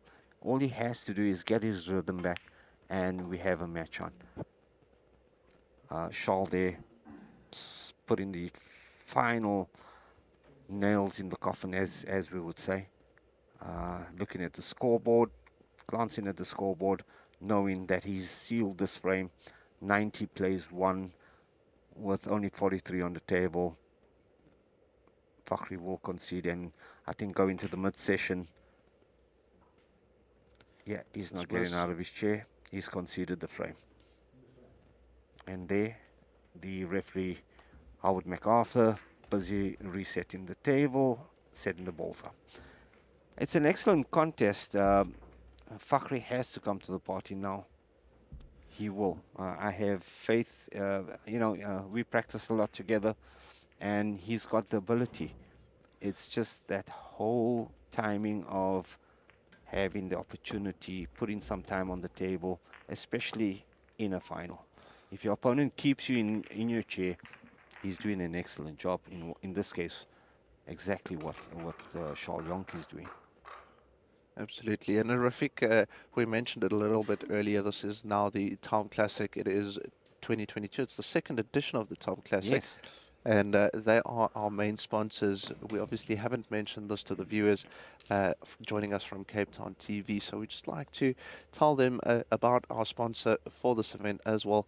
If you can maybe just give the viewers just a brief idea as to who the guys from TAOM Billiards are and what they do. TAOM Billiards started out by three billiard players from Finland, creating a chalk that was totally different to what we were normally used to playing with. Dust-free, dirt-free, it doesn't stain your hands, the tables, an exceptional chalk. It's gotten, the chalk is so good that the top 16 in the world, barring a few of the professionals, all use it. And they've got chalk tips that are made for cue sports, from pool to 9-ball, 8-ball. They've got jump tips, break tips, plane tips, and exceptional. They make exceptional products. I'm one of those. I've been sold. I don't want to use anything else but TAOM, and I use personally TAOM V10. My website, SA Snooker, sells a lot of V10. We sell a lot of TAOM, basically. TAOM, an exceptional product, and we're lucky to have them on board as title sponsors. Fakhri uses Pyro, Charles Yonk uses Pyro, so what more better advertisement for TAOM than your two finalists using TAOM chalk? Absolutely, and they're also endorsed by some former world champions, of which Mark Selby has won quite a few of them. He has, in writing, endorsed TAOM chalk and their products. Same for Sean Murphy. He's won the world title in 2005. Mark Williams as well. Mark Williams, Gareth Potts, who's an absolute legend, not necessarily a snooker player, but one of the great legends in terms of cue sport, as well as Mika Immonen, who has won 9-ball and 10-ball titles all around the world. So absolutely great endorsement by people who are considered the best in the sport internationally. So yes, not only are the best in South Africa using their products, but same for players all around the world that are considered the best in their fields. And what's good about TAOM is that it doesn't have to be your professionals. It's your normal man in the street that uses, you know, the guy who's a social player. I've had people ask me for TAOM, and it's unbelievable. So here we see all the reds spread out, ready for a lovely break if Shaw can pot a red. But he's got, I think he's playing a safety here. There's a couple of reds obstructing each other, so yeah, he's playing a safety. Up, hopefully, yes, through the gap. And Rafiq, I also have my fellow commentator joining us, and I know that he definitely has a couple of questions for you as well. So I'm going to quickly take a quick breather. So just before we let you go to carry on and enjoy the rest of the final from the signature room, I'm going to pass over to Ellison, and he will be in conversation with you for a short while.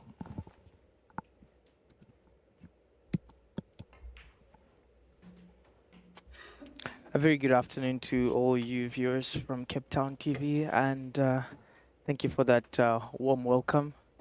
And it's a blessing to have you right next to me, Mr. National Coach. Yeah, it's always great to be with you guys here in Durban, Ellison. An exceptional tournament we've had with this edition of TAOM, the TAOM Classic. An exceptional shot there by Fakhri Khirdin, running up, just under hitting it, but he's on the blue. He's looking good, obviously, in this frame. Having the first frame, he started off very well in the first frame, and eventually somehow gave it away. I think he missed the pink or something. The black. He missed the black. That black was the turning point of the frame. And then a second frame, he was given no chance, and the third frame as well. So I think now is his time to bounce back. Like I said, he just needs a bit of table time, and once he has that, it should be game on. It's hard to come back, and especially with a player of Charles' caliber, to try and force the game on your opponent in terms of let him make the mistakes. In this instance, Charles is keeping Fakhri in his chair, cold. The repetition of potting a ball is not there. So Fakhri has to basically, in short, warm up with every shot. So the more table time you have, the more you pot. Yeah, no, and I know what you're saying, because we honestly, the scoreline right now does not reflect how Fakhri has been performing throughout the tournament and how he's playing actually Yes. right now. There's just things that are beyond his control. You know, Correct. like when you put into your seat and you just sit and watch, then you got no choice. You know, you can lose a match by 6 frames to nil and not have done anything wrong. 100%. It's snooker is one of those games, sports, where it's exceptionally hard mentally. You have to be mentally fit in order to perform at your peak. If you're not mentally fit and crack easily under pressure, these type of situations are not going to allow you to win any matches. You're the South African coach of snooker. Yes. What is lacking in our country in terms of coaching? Do people realize the importance of coaching, or is the resources that they do not have, or they just think, I can do it on my own? It's harder to do it on your own. I get told a lot, there's so much video tutorials on YouTube, but what people don't realize is that those video tutorials are generic. They cover a specific topic, but it's related to everyone. They don't have a personal connection Yes.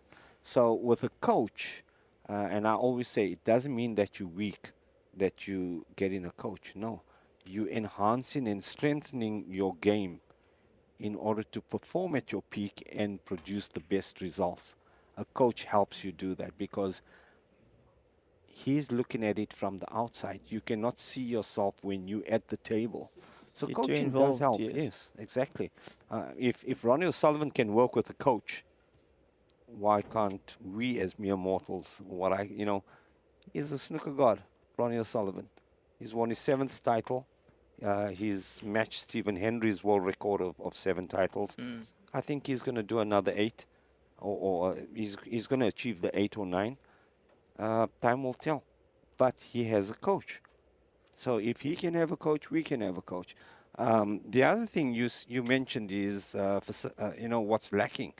And in terms of what's lacking in the sport is, number 1, funding. Number 2, facilities. We don't have a national, what I would call a Q school, if I can put it, where players that are coming to the fore can come spend a month or a week and try and play, and learn the game.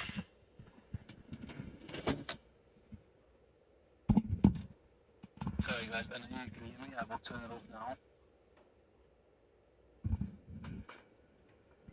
Fakhri playing, I think, a red into the center pocket there. Bridging over a red. Excellent pot. So he's got a red up near the yellow pocket, and he can play the blue into the center and lay for that red.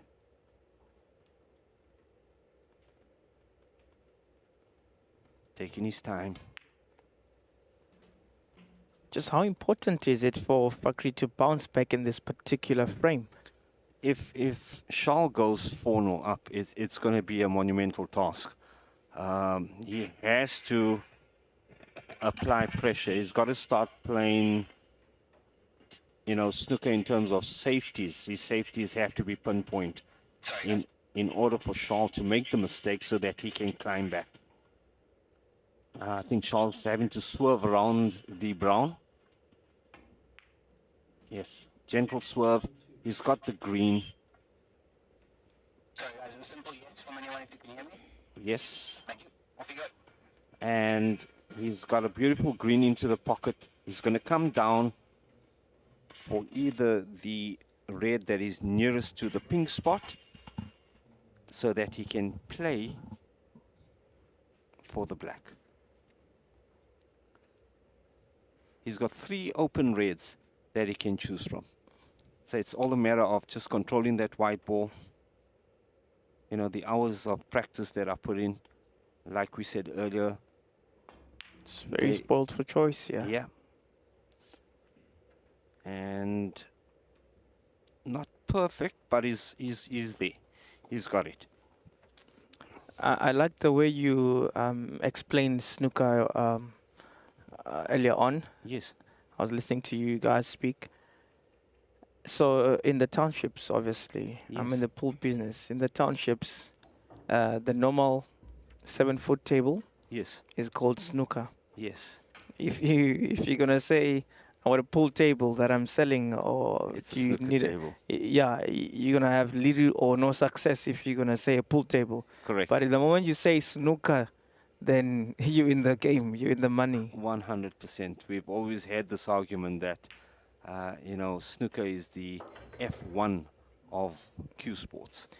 And in South Africa, the misnomer of snooker being pool.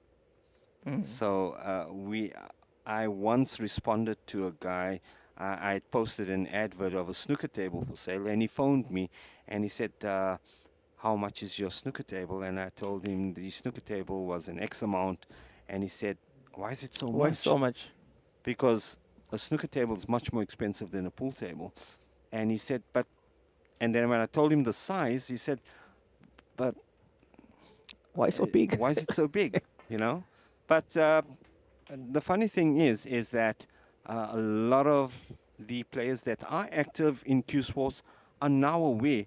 You've got Chinese 8-ball tables, you've got snooker tables, you've got pool tables, you've got 9-ball tables. So the variations are out there and they're learning about it. We have clinics where also you have transition players who come from pool, which is the 7, they go Yes. up to the 9, and then on to the 12. You know, so it's that transition that helps them get to this, where we see Fakhri missing that blue. He tried to come off 2 cushions, 3 cushions, come down for the for the reds. He's gotten away with it because He didn't leave anything obvious for correct, Shao. yes. And this is going to land up in a safety battle. There's Shao looking up at the ball colors. He wants to get that white back up there. Trace aside, and he's left the red in the pocket. Bakri will be happy with that. Yes, but in this shot we see the green could be obstructing the black. He's got a, can you see that he went all the way back up? Like towards the bog. Yeah. If he had the blue, if he was a bit lower down, he could have potted the blue and then come down again. So here we see, I think he can see the blue. I'm not sure. All right, he's opted for the yellow. And here he's going to go through the gap. I think he can play through the gap. Yes, Done an it excellent shot. wonderfully. Gentlemen, we have a match on our hands. Just going to go for the 5-pointer. Yeah. Exceptional cue power. Exceptionally. Fakhri is one of those players that, you know, it's a saying, he can make a white ball talk. You enjoy watching him, man. When he's playing like that, you just want to Yes. scream. As He makes it like, I can do it. Yes, I basically will think that, you know what, I'll walk in there and I'll do the same thing. Correct. He, you know, practicing with him, although you'll end up fielding, and fielding, by fielding I mean when he pots a red, he pots a color, and then you have to respot the color. I tend to do most of the fielding, but it's such a joy to watch him in full flow. And I'm hoping that he wins this frame, which will then kickstart the fight back. Yeah, he needs to win this frame. Lovely to play. But also Charles is sitting there and saying, I don't want this to go to the wire like the past two finals that we've had to contest. And on both occasions, Charles had to be coming from behind. Charles at the moment is on such a high, winning the SA singles title, winning the SA pairs title with Fakhri. He's the man to beat. He's the man of the moment. And I'll tell you, Charles is a formidable snooker player. He is very, very hard to beat. Mistake there by Charles, leaving Fakhri the easy pot, green into the top pocket. That's recital. Yeah. It's going to come down now for the blue into the center, and we should have a frame over. See, his tail is up, and he's well aware that this is the golden opportunity that he's been relishing the whole time. Ooh. Does he get away with it? No, it doesn't. It's 18 on the table, and Fakhri leads by 26 points. So Charles needs a few snookers.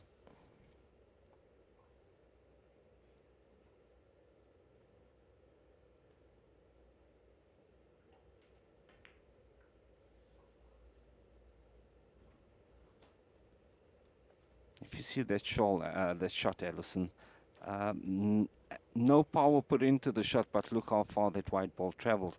Struck in 10. Yeah, the speed, look at that. Beautiful, beautiful. Like I said, we have a match on. I think Fakhri's average shot time is, dropping down. When I say average shot time, the amount of time taken to play the shot from the time he feathers to the actual impact of tip onto white ball. So it would be normally around about 12, 13 seconds. When he's in flow, it drops down to about 8, 9 seconds, 10 seconds max. He's one of the players that are such a joy to watch because of exactly what you're saying. Yes. You don't have to wait for long when he's playing. Correct. It's just, and what you mentioned that if you're playing, if you guys are in training, then you are physically working overtime because you have to be we incidentally, on a totally different topic, we had a pedometer. I was wearing a pedometer, and we just decided to measure how many kilometers we would walk around a snooker table, and we put it on, and you won't believe it. It worked out to 8 kilometers for the evening. We started at 7 and we finished off at 10:30 the evening. It was 8 kilometers of walking around a snooker table. Geez, unbelievable. Which just shows you how much fitness you need to be a snooker player. I mean, if you look at Ronnie O'Sullivan, a perfect example, he runs 40 Ks a day. And that's even when he's playing in the World Championship. It bodes to that saying of healthy mind, healthy body, healthy mind.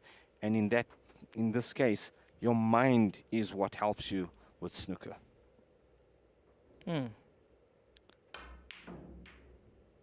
Fakhri having to play a massive screw back because he doesn't want to leave Charles in, but he has.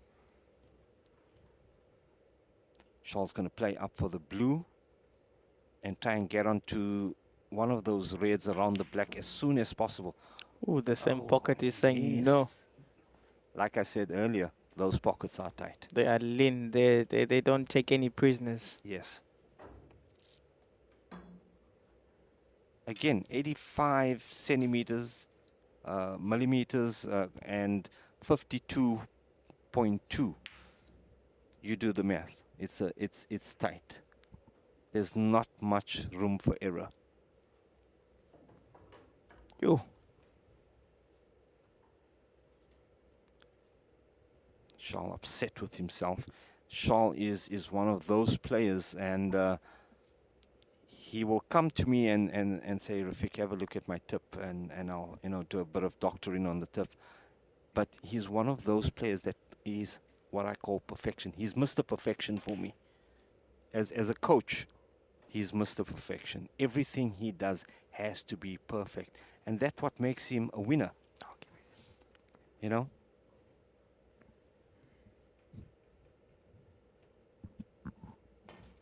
Welcome back, Werner. Thank you, Alison, and a big thank you to Mr. Rafik Lambada. We've held him up for just about the whole entire match, and we know that he definitely wants to get back into the signature room and enjoy the match from there. So we're going to thank him.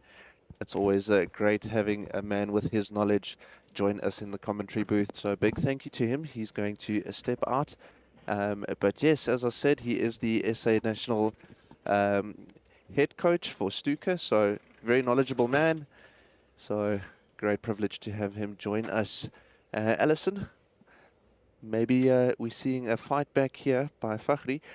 Charles has done a great job since the first frame to keep Fakhri in his seat, and the minute that he gave Fakhri an opportunity big enough to fight back in the fourth frame, that's exactly what Fakhri did. We're definitely seeing a comeback here. You can see, like you said, that the moment he got the tiniest opportunity to come back into this, he did just that. But like I said, I've been saying all along that Charles is going to be very wary of Fakhri, because he is well aware that this could just be turned around any minute from now. It can be turned around, so he won't make the same mistake of being on the back foot in this encounter again. It's just been too stressful for him when he's done that in the past. You know, we laughed the last time in Gold Reef City, where his wife was saying, don't do this again, you're going to kill us, because he left it way too late to come back into the match. So I don't think he wants to be answering to those people again. Yeah, absolutely. Charles has taken control of this match early on. In the previous occasions, he has to have had to fight from behind, so making sure that that is not the case. But now let's see if it is within Fakhri to stage the same fight back that Charles has to have done in the past. But as it stands, Charles is in amongst the reds, able to pot that beautifully into the corner pocket, gets himself onto the blue, and he's also on the right side of the blue. Alison, if we can also maybe just discuss what we mean by that. As you can see, the cue ball is above the blue, which means that if he plays the blue to the middle pocket, the natural angle of that cue ball, the white, is to travel back down towards the reds, is exactly where he wants to be. You need to learn such art. It's not easy for... I think that's a downfall for most people when they're playing any cue sport court. The way they manage their cue ball is what determines if they're going to do well. So you need to be knowing where you're going to next. It's not about the immediate port only. You need to know, and then after this, what do I do? Because now you can see that he's left the cue ball in great position for that black, and he's not going to go far. He's going to stop right there for this red, and he's going to try by all means to harvest as much points as he can, because the black is going to be respotted to its spot, and he's going to definitely milk this for as much as he can. Yeah, and that's what makes this such a mental game, is a lot of players when they start off, which is fine because you obviously need to learn the basics, is that all they think about is, I need to make this ball. Then they make it, but then the cue ball ends up in the middle of nowhere, and especially in snooker, now your opponent gets to come back to the table, where with snooker, minimum, you need to think 3 shots in advance. So, for example, Charles is now looking at which red he's going to play. Then he needs to know where he wants that red to be played and how he wants to play it, because he needs the cue ball in a specific area because he wants to play the black thereafter. Exactly like that. So he's now on the black, but now again, he's not just thinking about the next red and how he's going to play the next red. He's already thinking past that red already to think how he's going to get back on the black and get onto the correct side of the black so that he can play the next red. It's always thinking in advance. It's a marvel to watch, really, and you're summarizing it well, because that's what he's doing, basically. And he's not going to move away from that area. And we Also, see him freeing the pink there from the cluster of reds. yeah, it does look like he does have the red that's just to the left of that cluster, does have it to the corner pocket. Nice angle that we're getting from the cameraman here.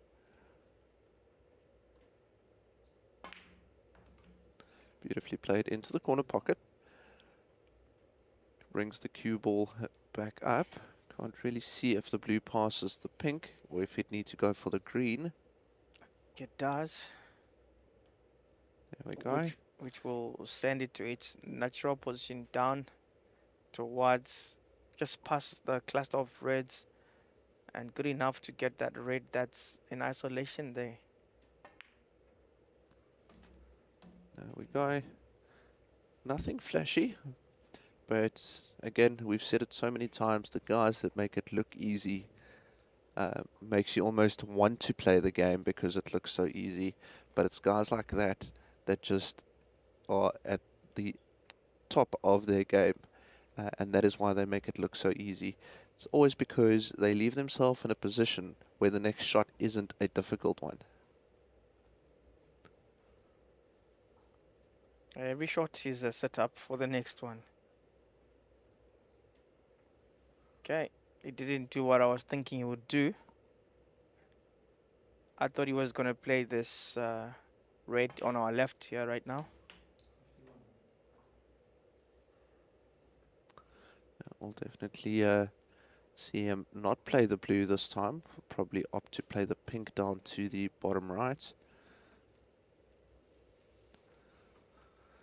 The red that you see Really there, risky though, yeah, to play the pink. But he's feeling good about it.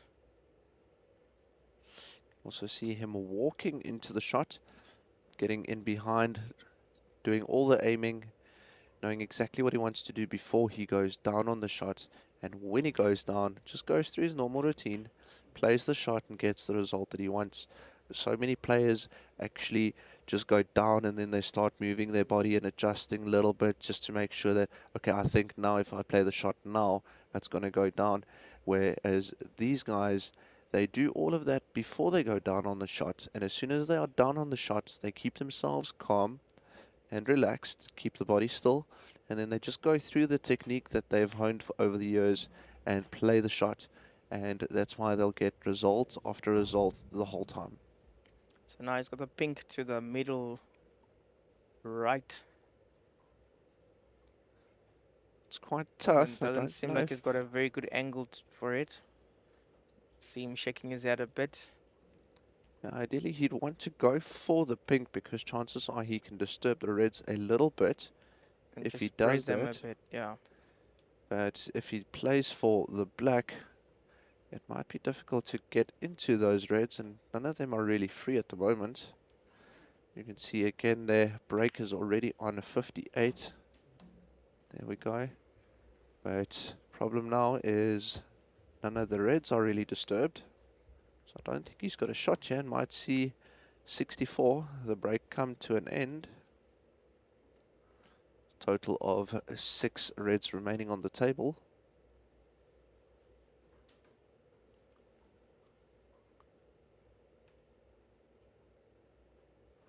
So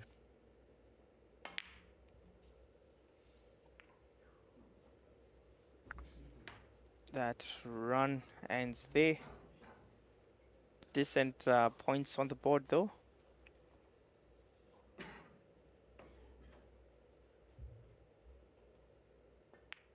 That brings Fakri back to the table. a possible 75 points on the board Can't see him getting onto the black. Obviously didn't, so he's going to play for the blue. So every time he doesn't pot the black along with the red, the possible points to score does go down.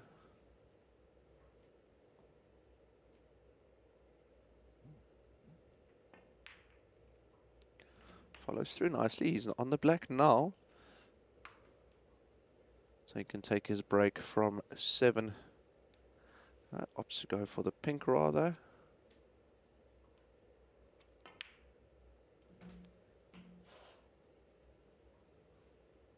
He's got the red to the bottom left. Is he gonna have a good angle to the black? Just off the rail slightly. Perfectly done. It's gonna allow him to come back with this red here onto the bottom right. Okay, now he's got other plans. I was about to ask, do you think he might want to just nudge on those 2 reds just below the pink? But it does look like they can go without needing any nudging. Yep, they can go quite the easily. one on his right, I suppose. Again, showing his cue power, but didn't go according to plan. He wanted to move the cue ball over more. So get on the other side of the black so you can play it to the bottom left.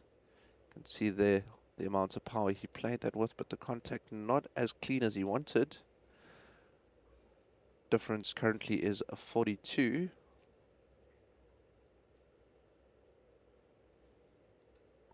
Still in it. Still a lot to play for. But one would feel that this break is coming to an end. So he needs a good containing shot just to make sure that Charles doesn't get in amongst the balls again. I think he has left the red open to the right of the black. Very enticing though, that red, but if Charles has to go for a pot there, it will be extremely risky. So I suppose he'll also get involved in the safety battle. Does so. Again, doesn't leave Fakhri with anything easy, but I believe Fakhri will be playing the red that is below the pink. Now he's opting for the free red. Fakhri very well known for his long potting ability. And he did go for a pot. But this is a problem here for him because he has left that red open. Exposed himself. Difference currently is a 42 with 2 reds on the table. Reds and blacks combination is a maximum of 16.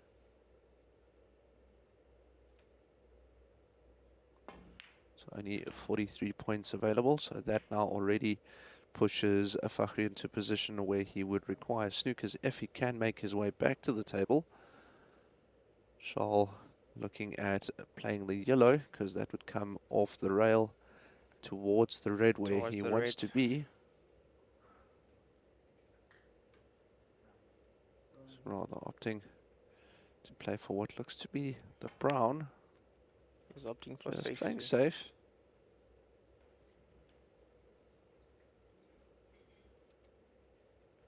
Not a difficult one to come out of. It will probably though set up the red for him. Does exactly that. Yeah. It's a trap. If he does make this red, we all but assured that that would be the end of the frame. And he's done so. Putting the score on 4-1. So on the black. Should take his total points now to 73. Does so. Yellow is perfectly poised. So it just needs to draw this back. If he's straight, if he has an angle, needs to come off of the rail so he's on the pink. And then just needs to navigate the blue and a brown, but shouldn't be too difficult.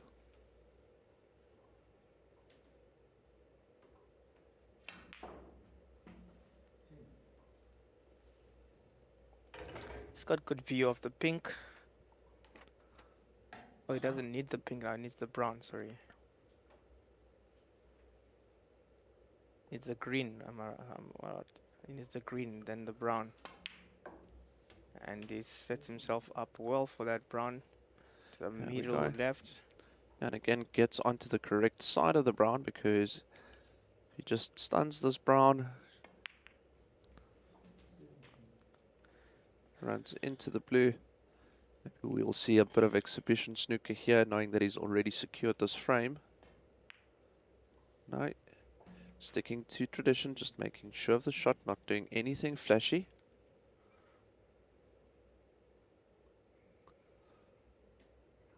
Again, Charles doing a good job keeping Fakhri in his seat.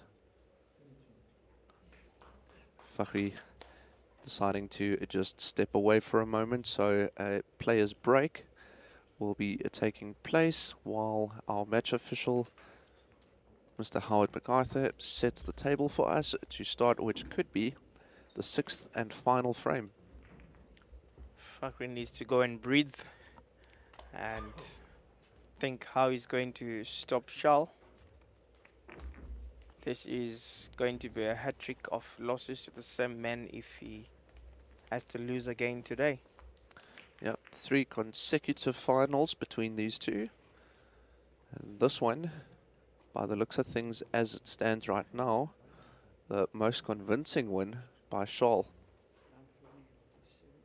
Yeah, for the rest of the wins, he's had to really dig deep, as he has been on the back foot for most parts of those matches.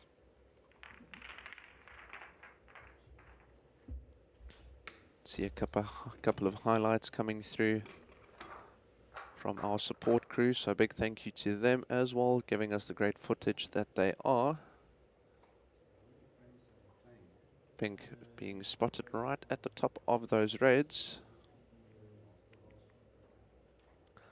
Black in position, so we'll just wait for the players to return. As soon as they do, we'll kick off frame number 6, and this could be the final frame. It is the first to 5, best out of 9.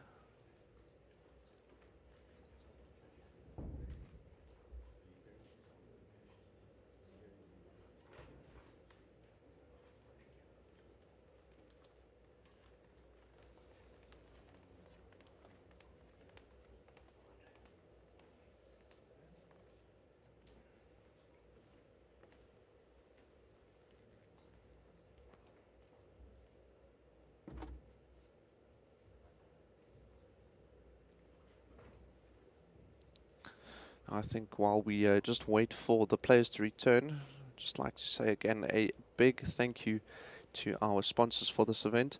TAOM Billiards, leaders in chalks and tips, international company. You can go and look at their website, their products.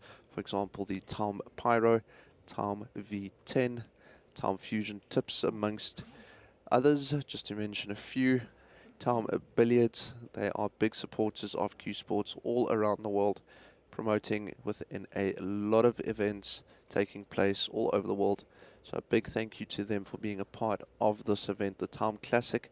This is the final between Charles Jonk and Fakhri Girdin, and also our drink sponsors. You can see there next to the players' seats.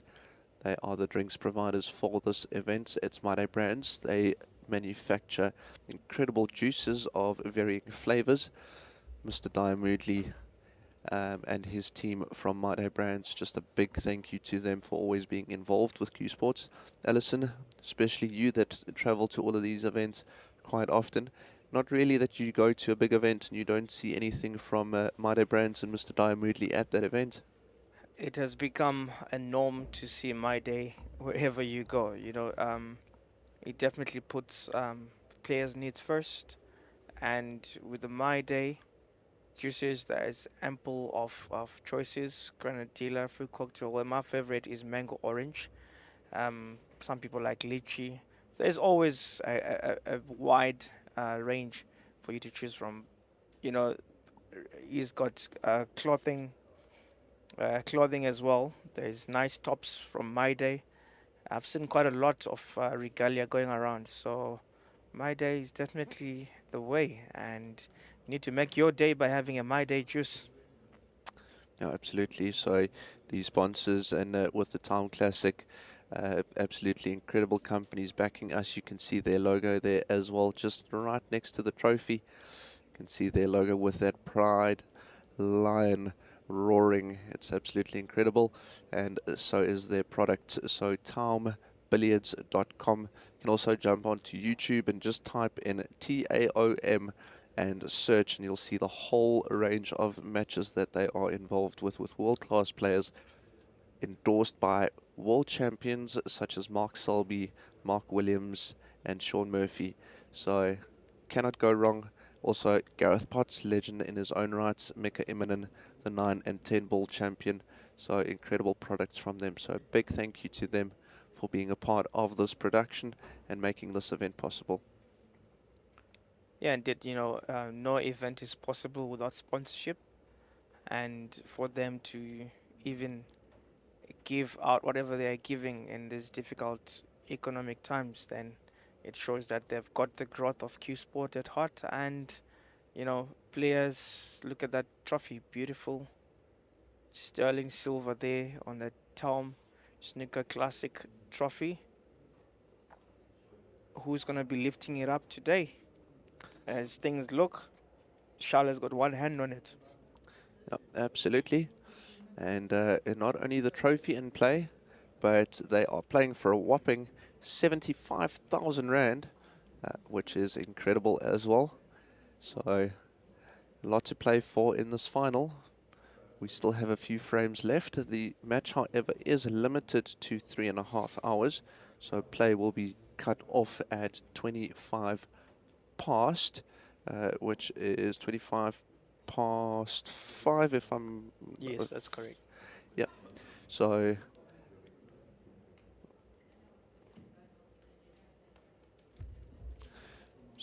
still quite a bit of snooker ahead of us, but just for the viewers to know that if, for example, time does run out and the scores are tied, for example, 4-4, then they will look at the points scored at the end of the allotted time. Player with the highest points scored will be crowned the victor. However, if it is, for example, 4-3 at the end of the time, the player with 4 will then be the champion. So it's just because we are live on TV, we want to guarantee that we are able to provide you with a result by the end of this match. So there is a time schedule, the players are aware of it, and also we do promote exciting snooker. So we are definitely poised to see that. Players are encouraged to have the sportsmanship that all snooker players do have, not slow play, and keep us entertained, which they have done thus far. That miss was crucial for me from where I'm standing by Fakhri, as it definitely gives Shal a chance to put some points on the board here. Looking at how the balls are positioned right now. Well, he's got a bit of work to do with the cluster of reds, but he's also got an opportunity to cement his position into this frame. Ooh, I didn't see that happening. Opens the gates again for Fakhri. Option on the red. Question is, how is he going to get on the black? Depending on the angle, yeah, he can just force it over. Gets onto the black. Does have a loose red to the right of the cluster and also loose red just below that cluster. So if you can draw it back just off of the black, should be able to get onto that red.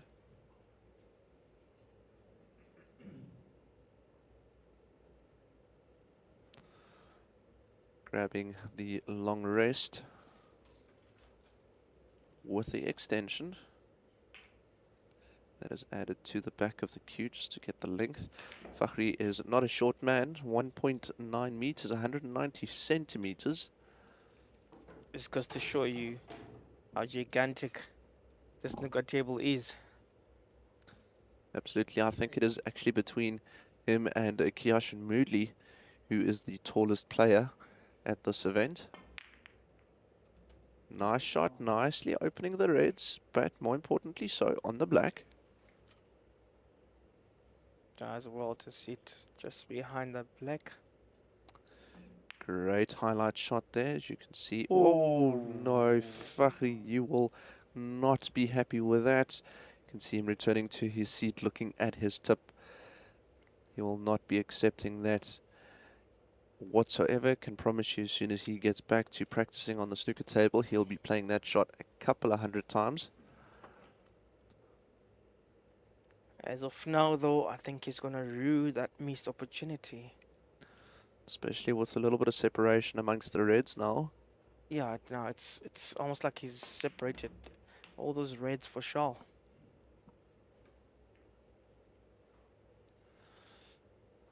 Shaw not too happy with that as well. No, not great position. Overran that white. Let's see there, overcut Ooh. just slightly. Running into the jaw.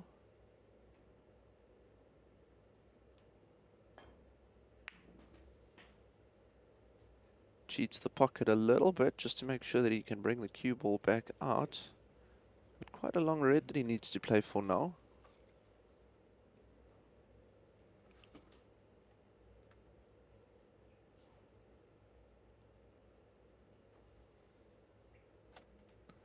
Seems fairly, it's a long shot, but seems very straight.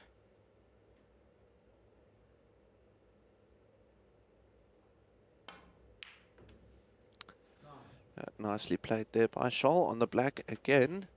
Also with a little bit of an angle.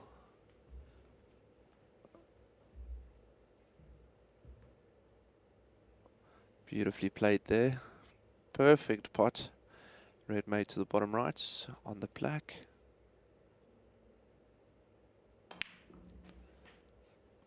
Again, nicely played. Works his way around off the rail to get position on the next red. To the same pocket. But he'll need to take special care as to where this cue ball's going, because he needs to ensure that he gets on another color. He's got a couple of, well, he's going to have to decide. He might want to go up.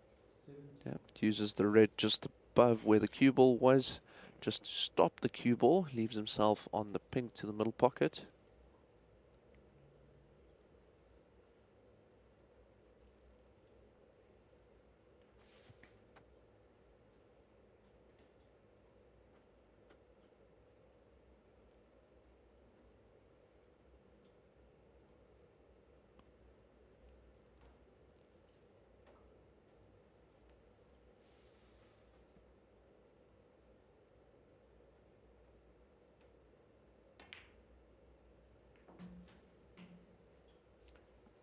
Perfectly done to... He's on the red to that middle right, maybe. Yep, he is on the red to the middle right. He's also got the red right to the top right, but if he plays the red to the middle right, he can just float up for the blue. Again, trying to get above the blue so he can get the cue ball coming back down towards the reds, which he has done nicely. You can see how focused he is. Stays still. Does not want to move his body. Needs to keep that locked down tightly. Just moving from his elbow that is at the back of the cue. Elbow and the forearm is the only part that he wants to move. Wants to keep his head still, his body still, nice and balanced. He wants to stay down on the shot, like you can see there. Played the shot to the middle. It's not a difficult shot, but yet he stayed down. That is what you call proper cue action. And a lot of the people that I have spoken to says the importance about that is, A, you're not jumping on the shot, but you're also teaching your subconscious mind what is happening. And if you make a mistake, instead of you have to literally break away and say, this is what I did wrong, you can actually teach your subconscious mind as to why I missed that shot, why did I overcut, why did I undercut. It just makes you a better player over time. If you continue to do that, you'll see again, plays the shot, stays down, then gets up once he knows the result. Doesn't play and get up before the ball touches the object ball. Just stays down, nice and focused. can see already he's on a break of 33, 34 points in total. Fakhri on 9 points. Difference currently is 25. So still a lot of snooker to happen in this frame, but if Fakhri doesn't come back to the table anytime soon, that'll be the end of the match. It's do or die.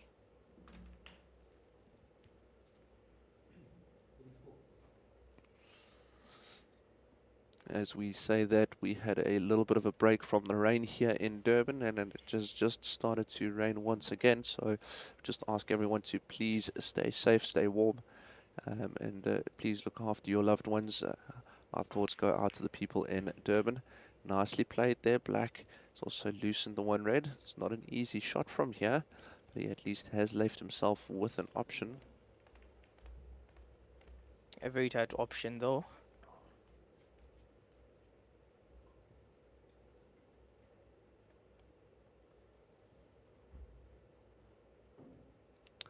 Shawl playing from the DS Sports Club in Port Elizabeth. He's always been very proud of his home club that he plays from. And Fakhri playing from the Wanderers Snooker Club in Johannesburg. Also a very prestigious venue. That is where they held the SA Snooker Championships last week.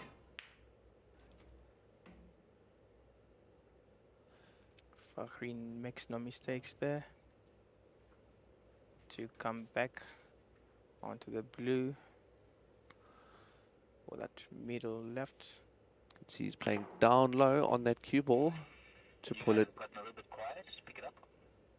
Play down low on that cue ball just to pull into the reds.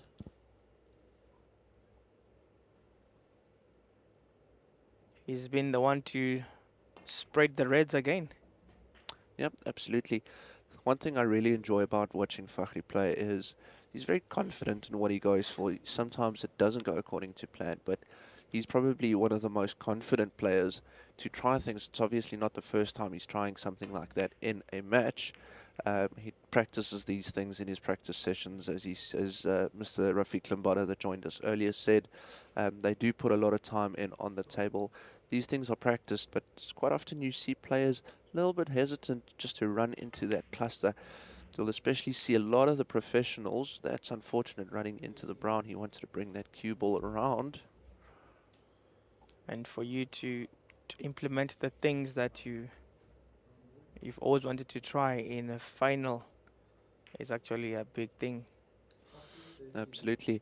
But what I was about to say is you'll quite often see on the professional circuit where the guys, if they end up on the correct side of the blue, just above the blue, and they play the blue to the middle, that they'll use the cue ball to then smash into that cluster of reds. And I actually haven't seen any of the players do it throughout this weekend at all. Yet it is something that you see quite often on the professional circuits when they're playing on the World Snooker Tour. Indeed, that's a very important thing that you noted there.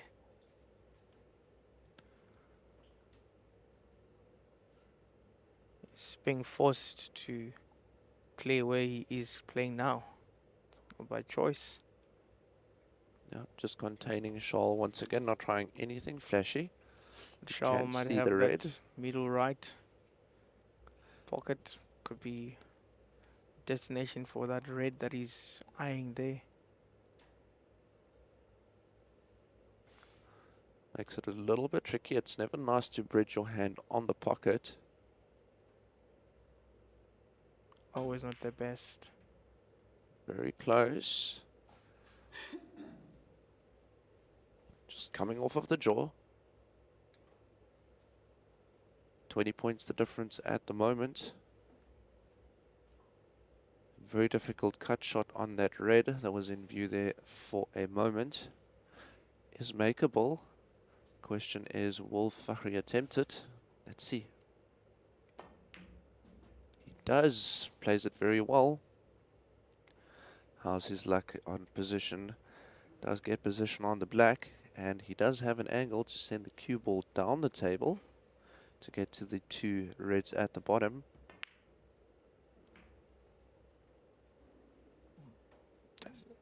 Does it have enough pace though? Yeah, You'd have loved for it to go at least beyond the bark line. obviously does not want to be straight on either of those reds, but a little bit less of an angle would have done wonders.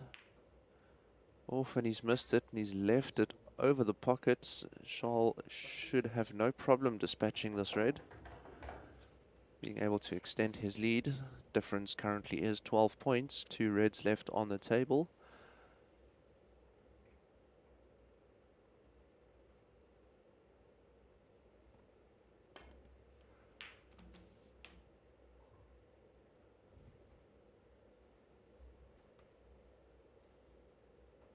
So looking at the yellow, because he just needs to roll this yellow in. The angle that he's got should take the cue ball towards that red. That red probably the more difficult of the two that he's had to face.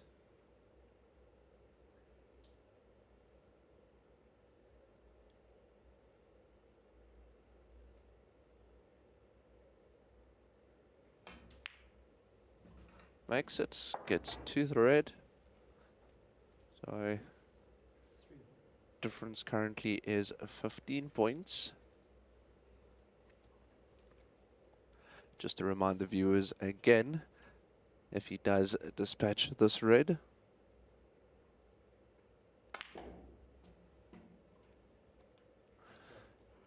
he needs to now pot a color.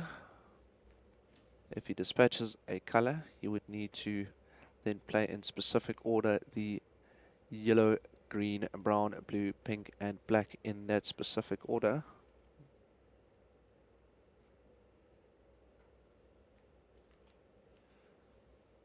So now literally just connecting the dots here. 16 points the difference.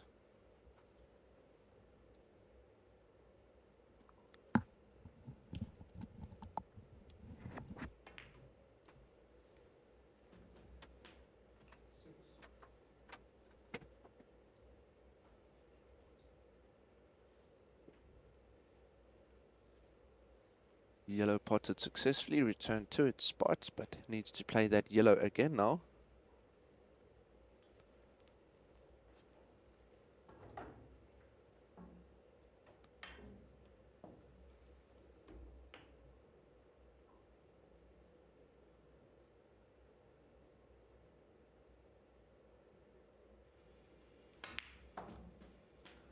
Does make the yellow. Gets position on the green as well. This is looking very good for Charles here to finish up this match. Just needs to control himself. He'll need to play the brown afterwards.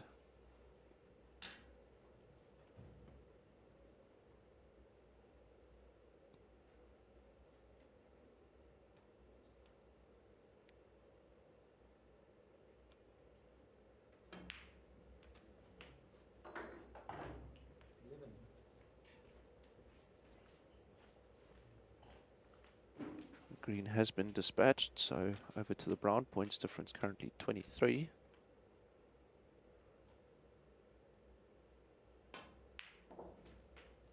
Does so. Looks even more inevitable for Fakhri here that Charles is going to take this match. Just needs the blue and pink. Even just the blue should do it. Points difference currently 32, only 13 left on the table. One would say that this is the end of the match, ladies and gents. Does play the pink. Now just for the black. Does so beautifully dispatched.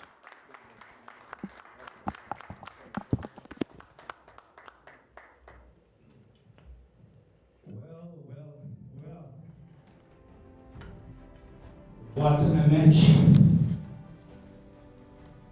What a match, what a match, what a match. It had all the attributes that we were looking forward to. It had suspense, it had intrigue. Not too much drama today, as we managed to wrap it up in record time. Our viewers at home will be extremely happy with this. Imagine that we've had to cut off the prize giving sometimes because you guys took it right down to the wire. May we please just put our hands together once again for these two fine gentlemen for entertaining us throughout this afternoon. So it is written in the books of snooker, in the books of life, and maybe in the books of life as well, that Charles is the winner of the TAOM Classic. How are you feeling, Charles? Just let me give you your mic. Thanks, Alison. I'm feeling ecstatic. It's a great tournament for me personally. It started off slowly, but I built myself up towards the final, and I'm looking forward to taking a well-deserved break now. So, yeah, I'm feeling great. Thanks. What do you dedicate it to? First of all, my wife at home, the family at home, thank you very much for the support. Always been by my side. My sponsors, WR distributors, the rental company, thanks to those guys. I mean, without them, I'm not here. All my supporters back home, everybody that sent all the messages, thank you very much. I will respond to you guys later. Yeah, that's it, everybody. And the Dice Club at home as well, you know, for providing good facilities for me to train. You know, without them, big thank you to them. Well done, Charles. Once again, made a few words, but straight to the point. Well done. I just want to welcome my co-host, who's been running a marathon from the commentary booth to come and join me up front. Werner Vessels, please come up.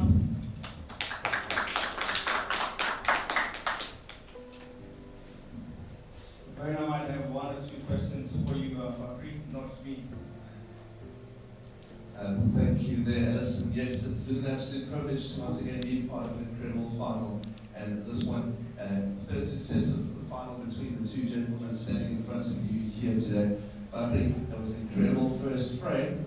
Ups and downs from both players. Nice little breaks that we saw there. Unforced errors by both of you. But for some odd reason, Charles was able to keep you in your seat there for quite a bit.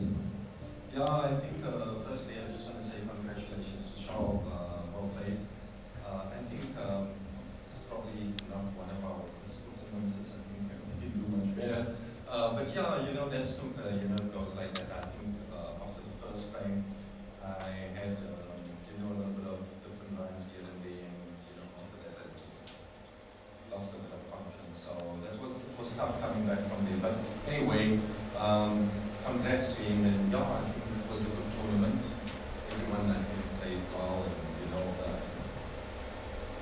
Absolutely, and one thing that we said a couple of times in commentary, of the players featured here today, you are probably one of the players that I find the most exciting to watch, just because if you get into that groove, you start playing nice and quick, some entertaining snooker. We saw you yesterday playing a couple of banana shots and exhibition shots. How does it feel as soon as you get into that groove? well, you know, when you get into that groove and, you know, you are there amongst the balls, you're feeling confident, then you will play well. I thought you said, you know, I'm very entertaining to watch on the table because of my tailor-made suits, but it's actually not but yeah, you know, when you're in there and you're amongst the balls and you're feeling it, I think for all of us, when you're feeling it and you're feeling good, you know, you can do it. We all can probably make magic on the table. And yeah, it just depends on the day and how you perform. And yeah, that's it. Absolutely, and obviously you have won 2 SA singles titles, you've won the SA doubles now recently as well. Definitely not the last of you. What's next for Mr. Fireball? Well, firstly, like Charles said, I think we really good one. You know, in snooker, and you know, we had the last 8 days. I think we played myself and Charles on pairs. You know, we competed in a classic semi-final, and then thereafter you went on and won the singles. So it's been taxing, and I mean after that, you know, a few days maybe practice and then back again in Durban. So it's really been a good few days, solid days of snooker. So I think for now, a break. I think the next event is probably within the next 2 months or something like that. And yeah, we'll prep and hopefully, you know, we'll put up another good performance. Here we go, ladies and gents. Big round of applause for Mr.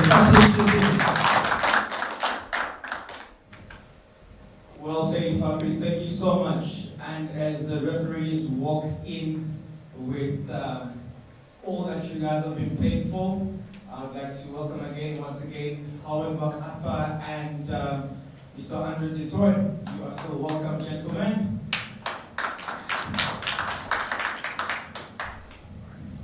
Thank you there, Edison. We'd like to call forth two dignitaries here today. First of all, the CEO of Pro Snooker, Mr. Cuba Moody, if you could please step forth. Welcome, Mr. Moody, and to assist us as well with the prize awards is a representative from SAPSA, Munir Kasim. Please make your way up to the stage.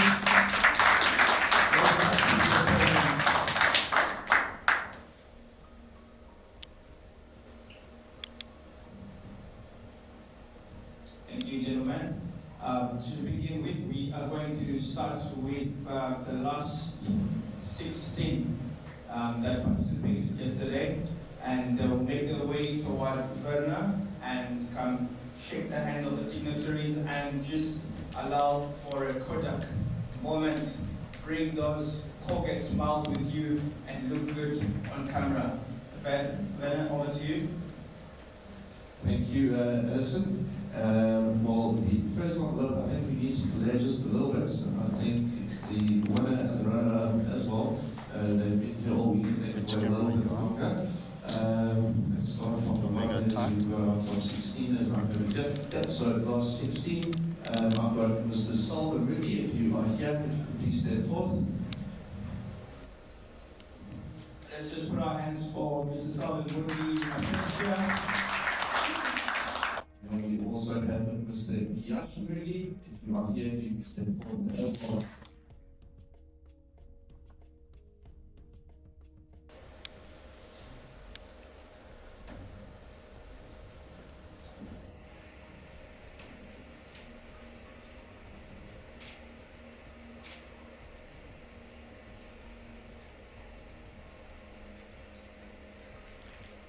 Right, next up we've got Jaden Nolan.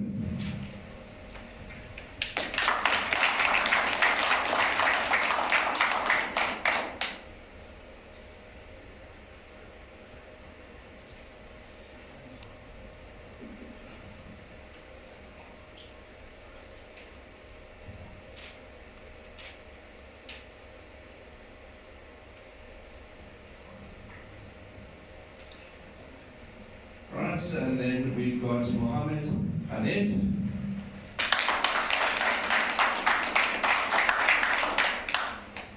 One of the youngest players to be a part of this epic event. Well done to Mohammed.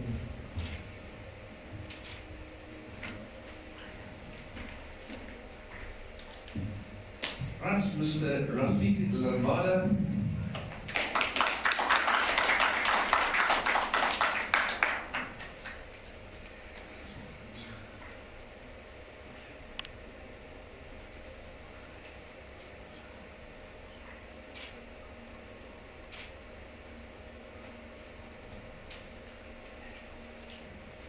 The next one is actually the gentleman standing to my right, so we'll ask Mr. Moody if he can pass his check, Mr. Munir Kasim.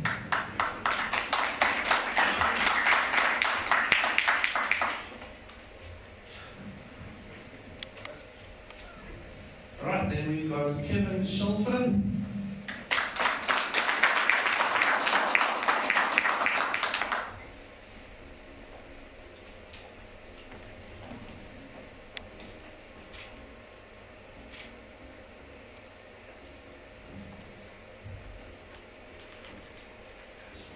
Right, as we start off with the quarterfinalists, Mr. Warren Horsley.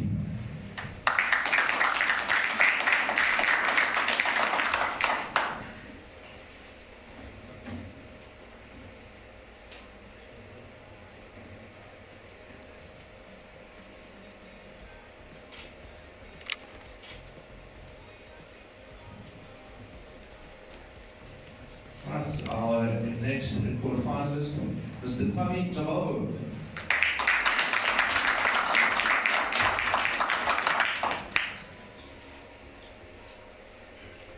Drinks on you, Tommy.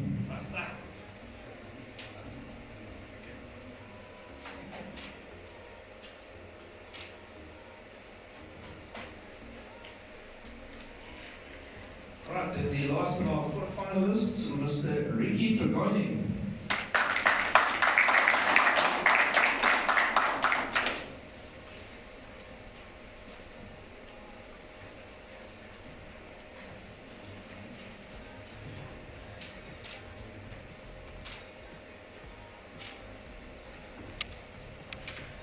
Right, now we're going to ask Mr. Rudy to start handing out the big checks.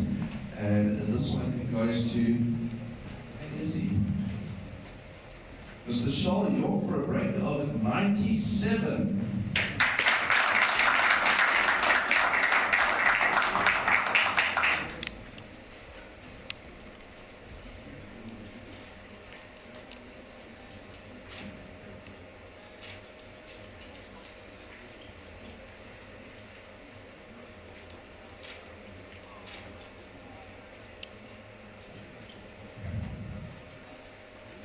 Right, and then next up we're going to have our runner-up, Mr. Fafi Pavel Khalid.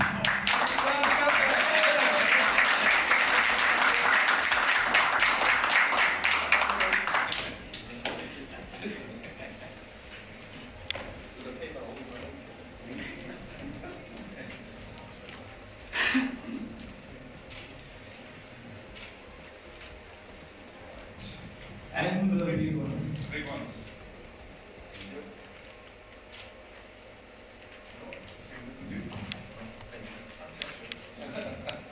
And the big one goes to the man of the moment, the ghost that assassinates Mr. Shaw Young.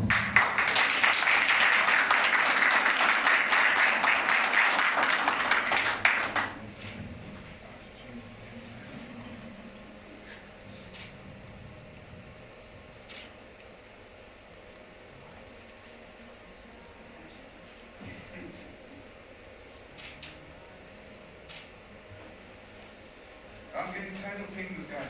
I'm serious. Right, ladies and gents, before we let him step away, we now have to do the handing over of the trophy here behind us, the item that they have all been playing for. So, Mr. York, we can ask you to again stand closer. We can ask Mr. Kasim to please hand you the trophy as well.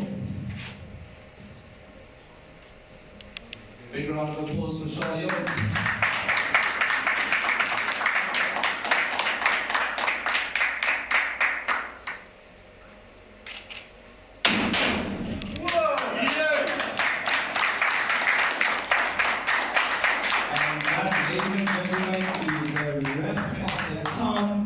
Classic for 2022. Let's make a date again for the signature room very soon. Remember to watch the Prosnooker page for more information as to when and how things are going to be happening. For today, from the Prosnooker team, it is a wrap, and thank you very much.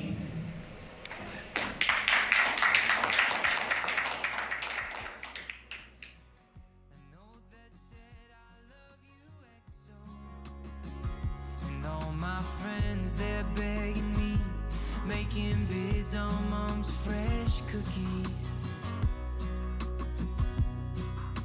And I quit playing ball at age 15, traded my new bat for an old guitar. It broke Dad's heart, but he still loved me, and he was there at every show. No more jersey, just tuxedos.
Too many days in the darkness, without a glimpse of the light.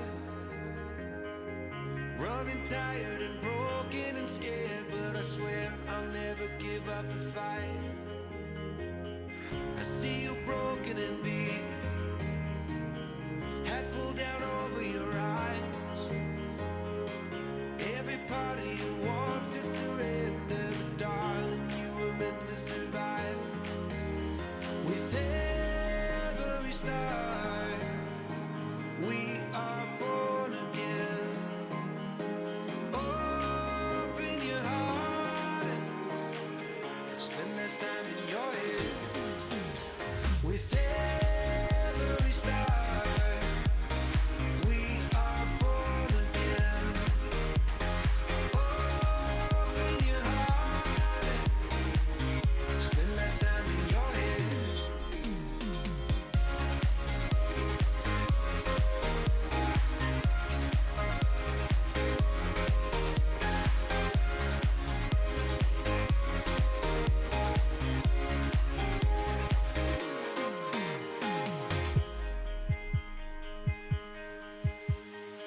Just like a sea